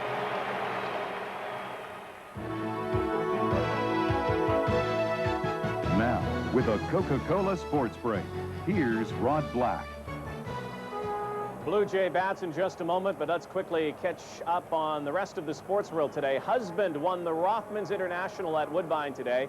A 5-length victory over Canadian Colt Cozine's Prince. Husband was a 9-1 long shot. Speaking of long shots, how about those Mighty Ducks of Anaheim on the pond tonight against the Calgary Flames? Terry Yake, Miles O'Connor converge. Mike Vernon, a great save with the glove hand, but later Tim Sweeney, the former Flame, finds Patrick Carnback, and it's upstairs, and Anaheim leads the Flames 2-1 in the second. More NFL highlights for you. Dan Reeves and the Giants handing the Eagles their second straight loss. Phil Simms looks over the middle and finds Ed McCaffrey for the touchdown.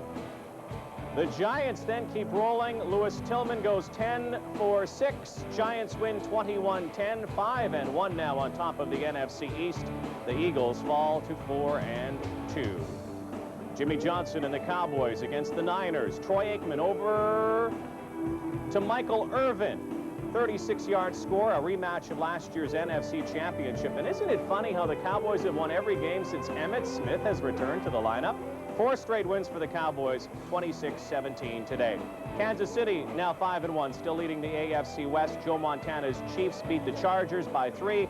Phoenix blasting the Redskins, who have only 1 win in 6 starts. Yeah, this is nice. Like the seats. Lots of room, that's good. Whoa, lots of room back there, too. Ride's smooth. Real smooth. They must have fixed this road. Chevy, the most dependable, longest-lasting trucks on the road. Even when it's just barely a road at all. Fan might want to hustle back to his or her seat because, as you pointed out during the break between innings, this is still very much a ball game, 6-3 as we go to the bottom of the 8th. Yeah, I think the Phillies had a chance to blow them out in the top of the 8th inning. They failed to do that when Duncan struck out. John Kruk grounded to second. And with the Wild thing down and still in the bullpen, a lot could happen in these last 2 innings. Meat of the order coming up for Toronto. Paul Molitor leads off against Roger Mason, who's pitched an inning and a third of perfect relief. Molitor, Carter, and Olerud due up. Mason's first pitch of the 8th. Strike 1. Molitor walked in the first, singled and scored on the Carter home run in the 4th, and bounced to second in the 5th.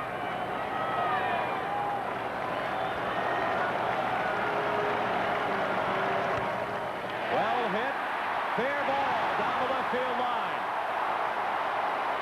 And Paul Molitor has a leadoff double.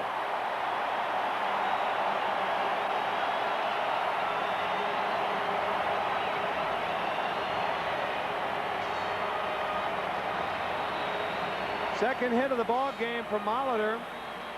He is so quick inside. He has very little trigger to his swing. A very quiet bat. But as Gene Tennis, the hitting instructor, says, his hips explode into the ball. Gene also saying you'd be surprised at how big the upper body is on Paul Molitor. He's at second with nobody out for Joe Carter. 6-3 Philadelphia in the 8th. John Olerud is on deck. Ball one, just outside. Mason had a bit of a long look in at Paul Runge. Dalton held the ball for a second. It was a close pitch. 1 for 3 is Carter with the 2-run homer to left. In the 4th inning, off the starter Mulholland. Ball too high. And it might be approaching Wild Thing time for Philadelphia. Mitch Williams is warming up.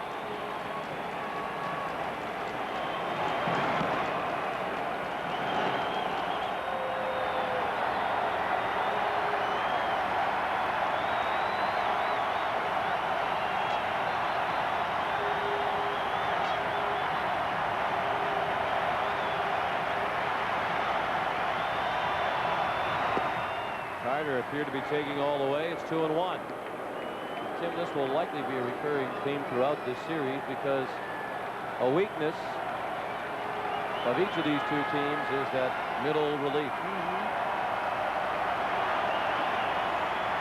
With the way these two teams can hit, it's quite possible that the teams will feast on the other's middle relief pitching if the starters are knocked out early. Mike Timlin had that left thumb taped between innings. Fortunately, it's not his pitching hand.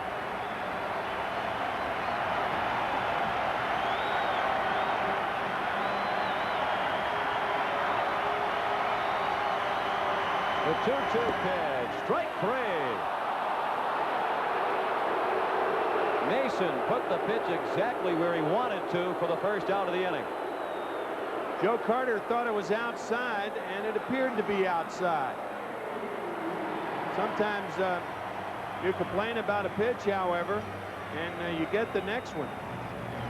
Cito Gaston complaining before the game that there are a lot of catchers now that sit outside. They center the mitt on the body, and if the pitcher will hit the mitt, regardless of whether it's a strike or not, they get the pitch, and that appeared to be what happened then to Carter. Mitch Williams on after this.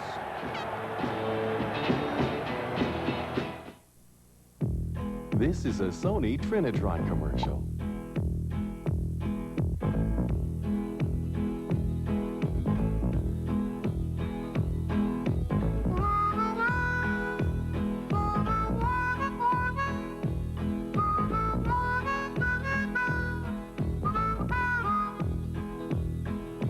Sony Trinitron, designed to last.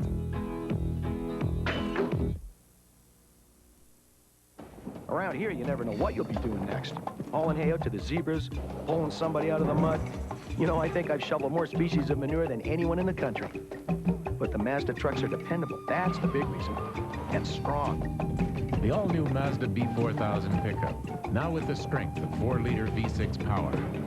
Guess you'd be surprised how quickly a Rhino can accelerate. Now get a no-charge 3-liter V6 upgrade or equivalent value credit. See dealer for full details. At Swiss Chalet, we always try to bring a little extra something to your table, like a warm smile and a good deal. So right now, our rib special is only $5.95, which is nice enough on its own. But what's just as nice is seeing that you enjoy it. The rib special, for a short time, just $5.95. And here's another little extra we bring to your table, just in case you need it.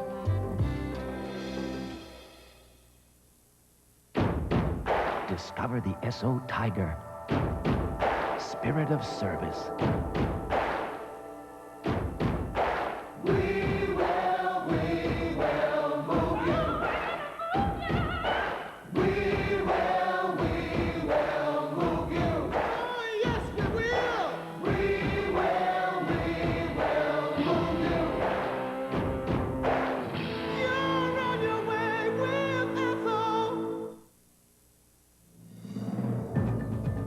This is CTV, Canada's official network of the Olympic Winter Games. Mitch Williams on to make his first appearance in the World Series. He was so much a part of the drama of the National League Championship Series, appeared in 4 games and wound up with 2 wins and 2 saves. He's on to protect a 6-3 lead, and Jim Fregosi is looking to him to get 5 outs. Williams has pitched more than 1 inning only 4 times this year. That's out of 65 appearances. And he's entered a game with men on base in only 7 games. For obvious reasons, his wildness. John Olerud 0 for 3 tonight. Hasn't had it out of the infield. 9 run in the on-deck circle. 6-3 Philadelphia in the 8th. And Williams' first pitch of all. Matter of fact, if Mitch Williams was royalty, that's how he would be described, his wildness.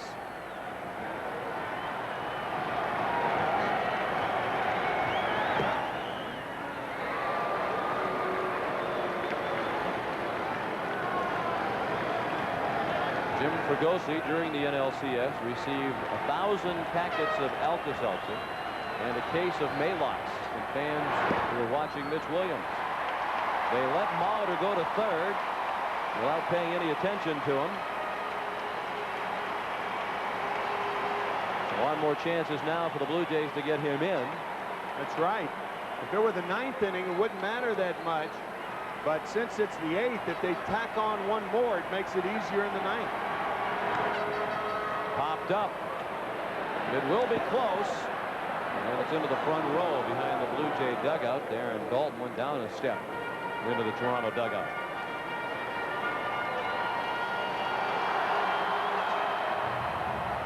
Looked like Darnell Coles was there to hold Dalton along with Cito Gaston and Gene Tennis.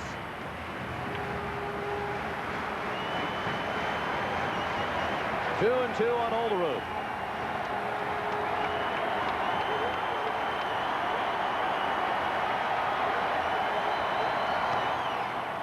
He fouled one out of play.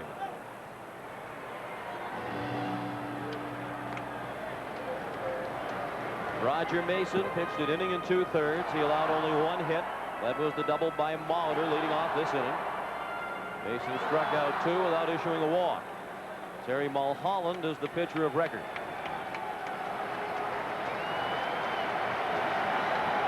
Olerud at the plate. Roberto Alomar is on deck. In the air and right. Molitor is tagging. Eisenreich the catch. And it's 6-4.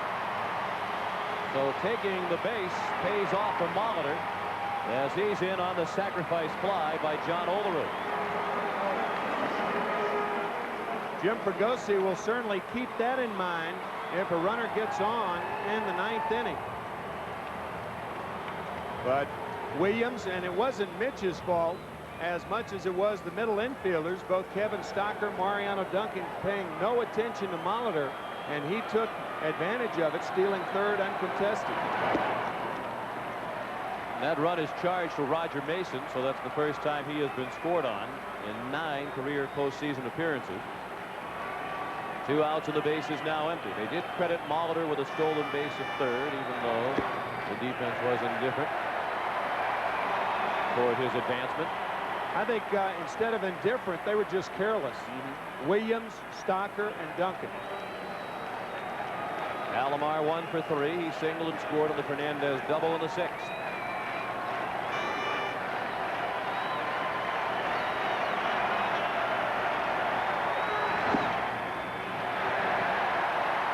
Dalton and Williams wanted to know where that one missed.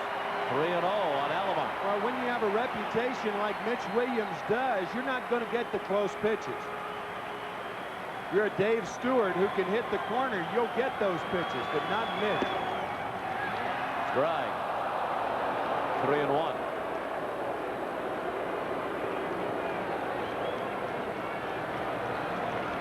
It's been said that Mitch Williams pitches as if his hair were on fire. Mitch has said that himself. That's right down the middle, 3-2. Mitch's case, it would be a big fire. It would be an inferno.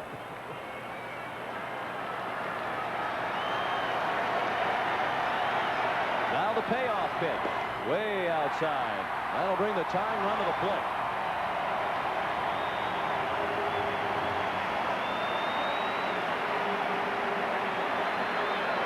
And Tony Fernandez will hit next. And first, he'll have a visit from third base coach Nick Leyva, the former Philadelphia Philly manager. I wonder if Leyva is telling Fernandez to give Alomar a chance to steal the base, maybe take a pitch or two. I doubt it because of Mitch Williams' move. I think Mitch Williams has a better move to first base than Terry Mulholland. Reason is he picks his right leg up. He rarely will step off and throw over there. He'll do it occasionally. We'll see if Alomar is thinking about running here. 6-4 Philadelphia in the bottom of the 8th.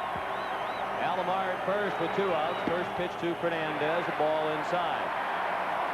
Tony's 2 for 3 tonight. He singled in the 4th and he doubled to drive in Alomar in the 6th.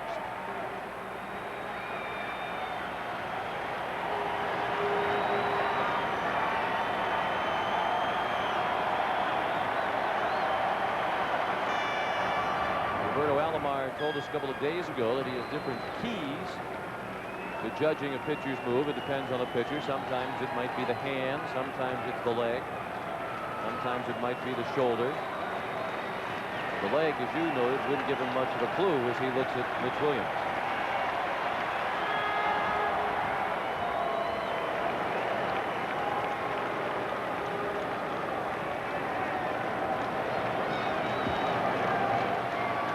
Actually, there were 9 stolen bases, and Mitch Williams picked off no one this year.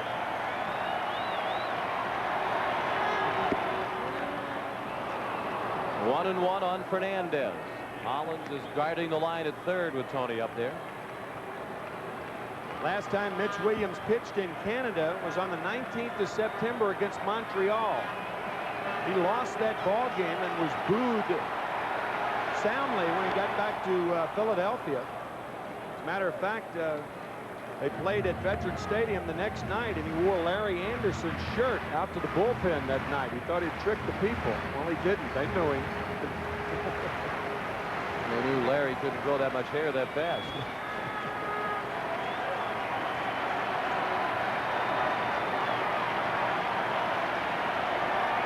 Alomar's running, and Fernandez punched it foul to the right.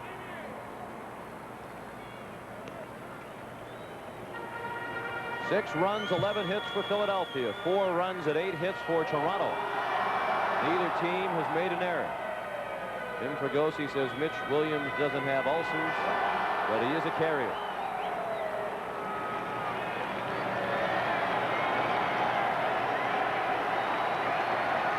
Very short lead and no movement by Alomar. And again, the foul ball off the bat of Fernandez.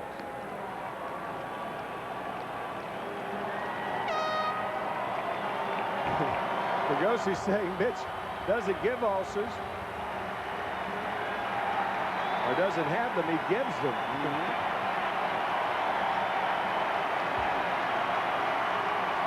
Better lead this time, and he's running again. And no throw. Well, that's the second uncontested stolen base in the inning.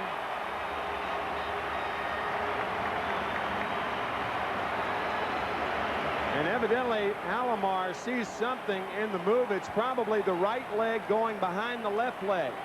Once that happens, a pitcher is committed to go home. And now Williams steps off, and Alomar is out trying to steal third. And that's a terrible play right there. Terrible. And it's the first time ever that Alomar has been caught stealing in postseason play. 6-4 as we go to the ninth. On Saturday, October 23rd, something is going to change the way Canadians listen to the blues.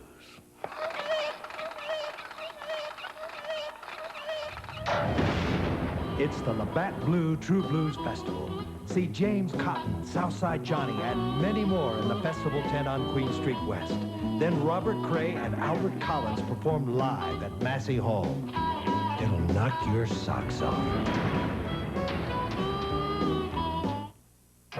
Not too many people are into truck fishing. Most people still use poles. That's fine with me. But if you're after some monster fish, you gotta use one of these. A 1994 Ford Ranger 4x4.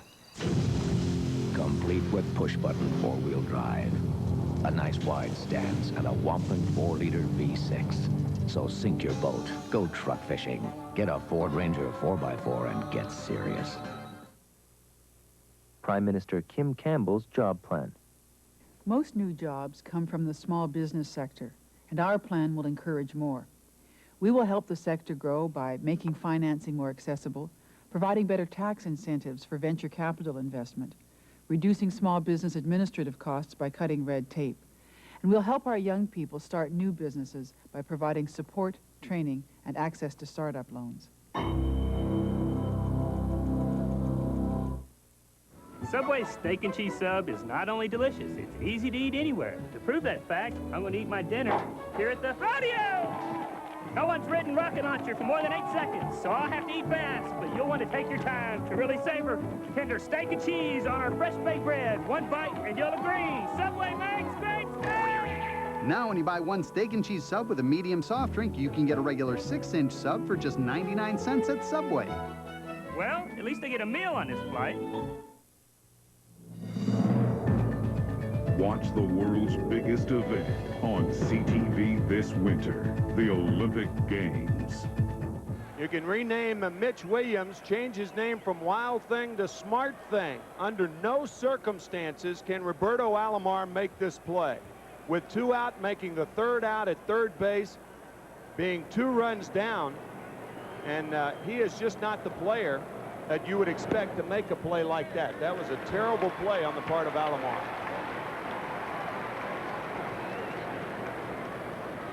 Mike Timlin's first pitch of the 9th, the strike to Dave Hollins. Hollins, that is a foul ball, just foul past first.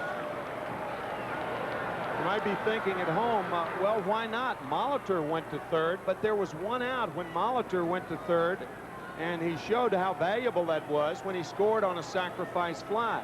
But with 2 outs, you're 2 runs down, and for the most part, you're as well off at second as you would be at third, and that's why you can't make that play under any circumstances.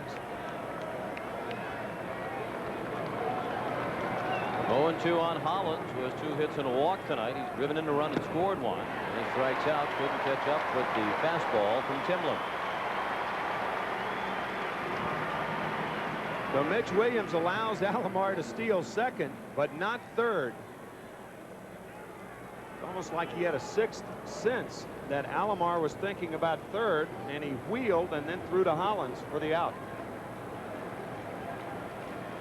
And that ends the longest consecutive stolen base streak in postseason history.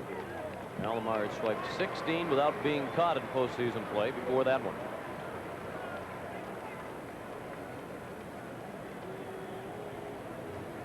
Darren Dalton fouled the first one away. He's 0 for 4.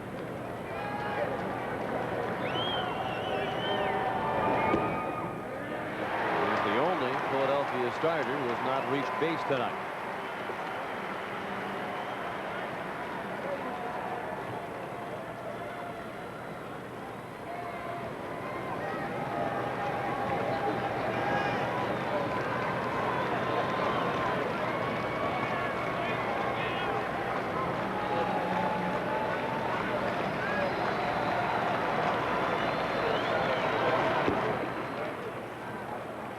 It was almost as though when Roberto Alomar slid into third, he knew he was out, and he cuts his eyes to Mitch Williams or up at Hollins, and then right to Nick Leyva, the third base coach.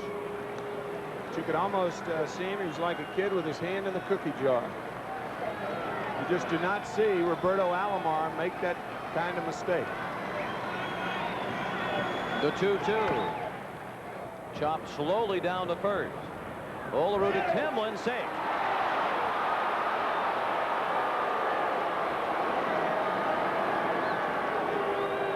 And Darren Daulton has a base hit. We have talked about Dalton's speed in this series. It's deceptive. Before his knee problems, he's had operations 6 times on his left knee. He could really run, but as you see, he clearly beats Timlin to the bag. Timlin slowed up for the ball, and that slowing up allowed Daulton to beat him by a shoelace. Good call by Mark Johnson of the American League, the first base umpire. And Jim Eisenreich looked at ball 1.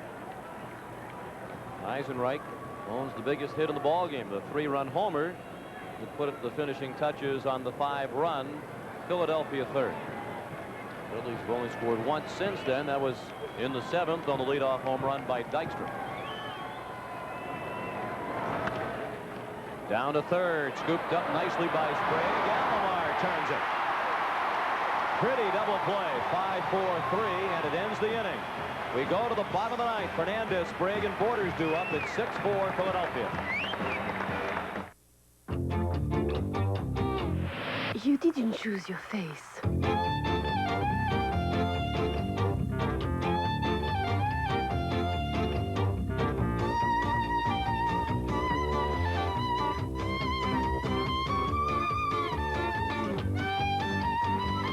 But you can at least choose your glasses. Napoléon Eyewear change la face du monde. We're giving it all we got now. Whatever it takes, we gotta make the moves. Right now at Mazda, we're making all the moves to move the 93s with minimum discounts of $1,000 on 323, Protégé, MX-6 Mystère, and Mazda trucks. A $2,000 minimum discount on 626 Kronos and the family-sized MPV. And a $4,000 minimum discount on the luxurious 929 Serenia. See dealers for details. Whatever it takes, we gotta make the moves. Look, a rainbow. Over there. Oh, there. Don't you see it? I can. Through my Panasonic Palm Quarter color viewfinder. Where? I hardly noticed it through my black and white viewfinder, but I'm sure I got it on tape. Great, let's go see. Do your camcorder tapes play in a VHS recorder? No. Oh, well, my palm quarter tapes will. Oh. So why didn't you just get a palm quarter? I don't know. The choice is obvious. The Panasonic Palm Quarter. Its tapes will play in your VCR. Watch how Daulton barrels in to Roberto Alomar, and just like Edwin Moses, Alomar clears that hurdle. So the Phillies lead is still 2. That was 6'2", 201 pounds. And Darren Daulton, about as solid a package as you'll ever see in a baseball uniform, bearing down on Alomar. Tonight's coverage of the 1993 World Series is produced by Bob Dekas and directed by Bob Fishman. The associate director is Steve Shear. The coordinating producer of Baseball 93 is Eric Mann. Baseball 93 produced by George Veras. The senior producer of CBS Sports is Ed Gorin, and the executive, no N in that word last time we checked, in charge of production is Rick Gentile. Jim Fregosi has Kim Batiste in the game at third as a defensive replacement for Dave Hollins. Bill Conlon, longtime sports columnist for the Philadelphia Daily News, had a great term to describe Kim Batiste. We called him the Mitch Williams of extra men. Seems to be plenty of action when he's involved in the postseason. Kim says, I sit down until 10. Of course, it's until 12 tonight, 12 yes. Eastern time, 10 Rocky Mountain time. Yes. This game is approached and reached now the 3.5-hour mark. Last night was 3:27. Mitch Williams pitching with a 2-run lead in the bottom of the 9th. Tony Fernandez leads off, bottom third of the order. Fernandez, Sprague, and Borders do up. It's Fernandez who is at the plate with a chance to tie the game with a home run for Cito Gaston last inning. But Alomar was thrown out trying to steal third. Grabbed at his knee, but the pitch didn't hit him. 2-0. Came awfully close to hitting Fernandez, but he backs away in time.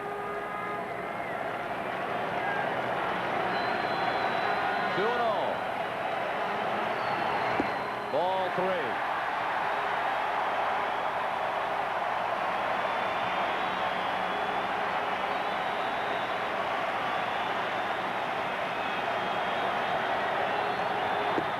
And ball 4 high. Williams walks the leadoff man on 4 pitches. He has faced 3 hitters in this outing and has walked 2 of them. And that brings the tying run to the plate for Toronto. And it brings the pitching coach, Johnny Padres, to the mound.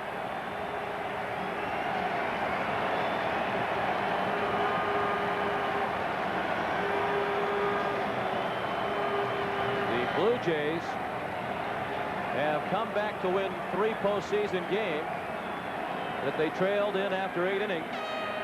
And when you consider that the Yankees and Dodgers have played many more, several times more, postseason games to the Blue Jays and have only 1 more such comeback. That's a lot of 9th inning magic over a short period of time for Toronto. Ed Sprague, a first ball fastball hitter, and some of the Phillies don't want to watch. 5 straight outside the strike zone. And we've seen this shot before, Kurt Schilling. That was when he was pitching.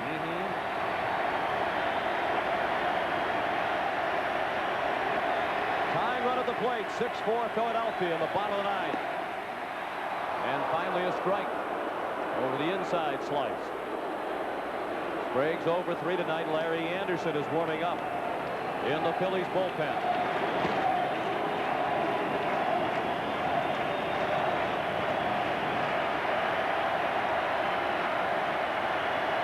The 1-1 to Sprague, ball 2. Most of the pitches here in the 9th haven't been close.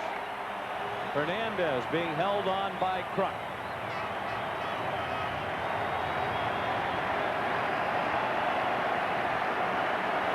Most of the fans on their feet at Skydome. The 2-1 inside. And Williams is in danger of walking Sprague and putting the tying run on base and bringing the winning run to the plate.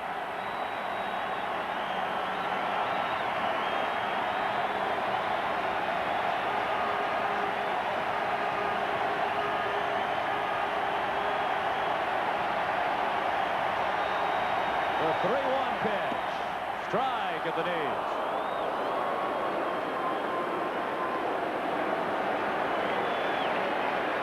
Outfielders reminded to throw the ball to second base and cut down on the double. Forget about Fernandez at first because you have a 2-run lead, not a 1-run lead.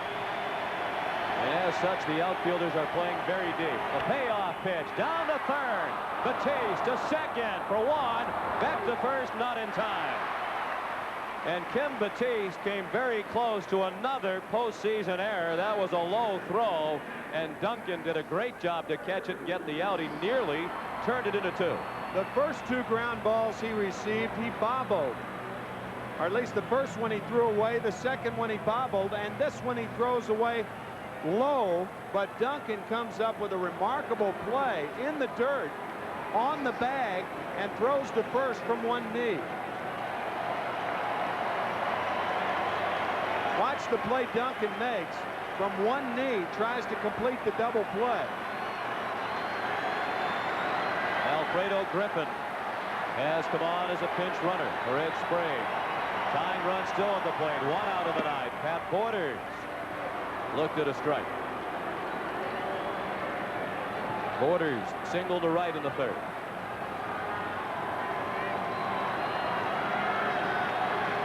Batiste guarding the line. The outfield still deep. 6-4 Philadelphia in the 9th.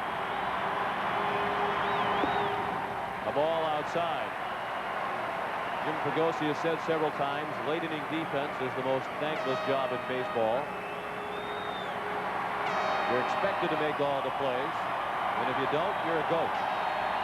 Tim Batiste said over and over again, I want them to keep hitting the ball to me.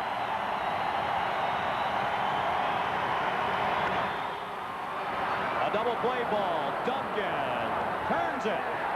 And the World Series is even at 1 win apiece. Mitch Williams picks up the save with the usual flair for the dramatic in the ninth.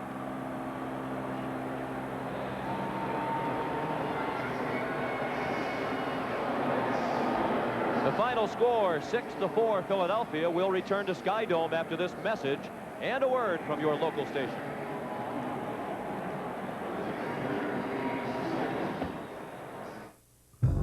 The Keg creates a classic steak dinner. Top sirloin, grilled the Keg way over hot, burning mesquite to seal in all its natural flavor and tenderness. Add a baked potato, crispy onion strings, and sautéed mushrooms. A generous Caesar salad, great service, that relaxed Keg feeling, all included. See you tonight. Happiness is playing instant bingo, anytime, any place. Happiness is a bingo jackpot of up to $50,000. But real happiness is yelling.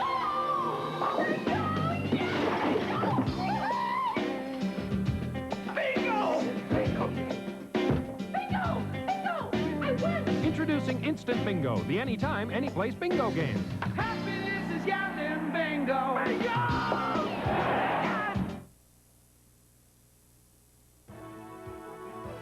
Labatt presents the World Series on CTV. Sponsored by Labatt Blue. Honest and true, you bet it's blue. Imperial Oil and Esso Associates. You're on your way with Esso. Your local bottler of Coca-Cola. Always the real thing. Always Coca-Cola.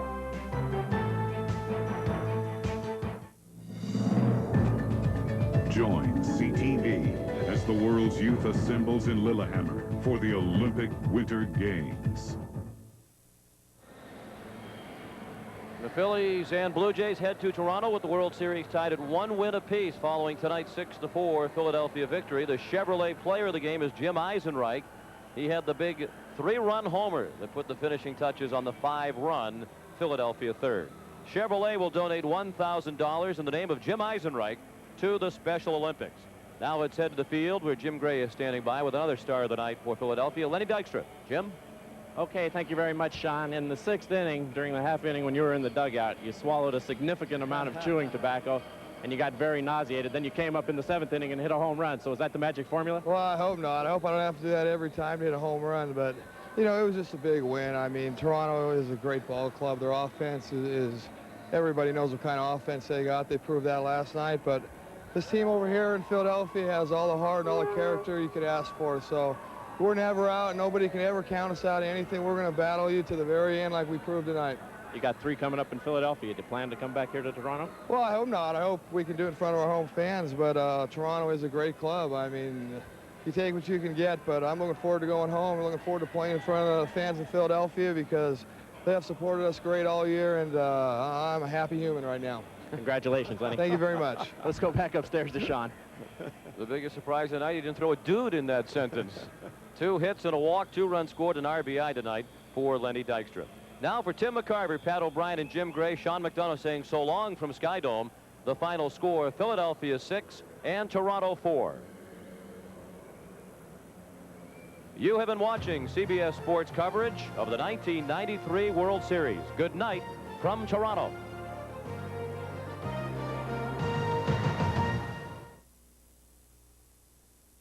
This has been a special presentation of CTV Sports.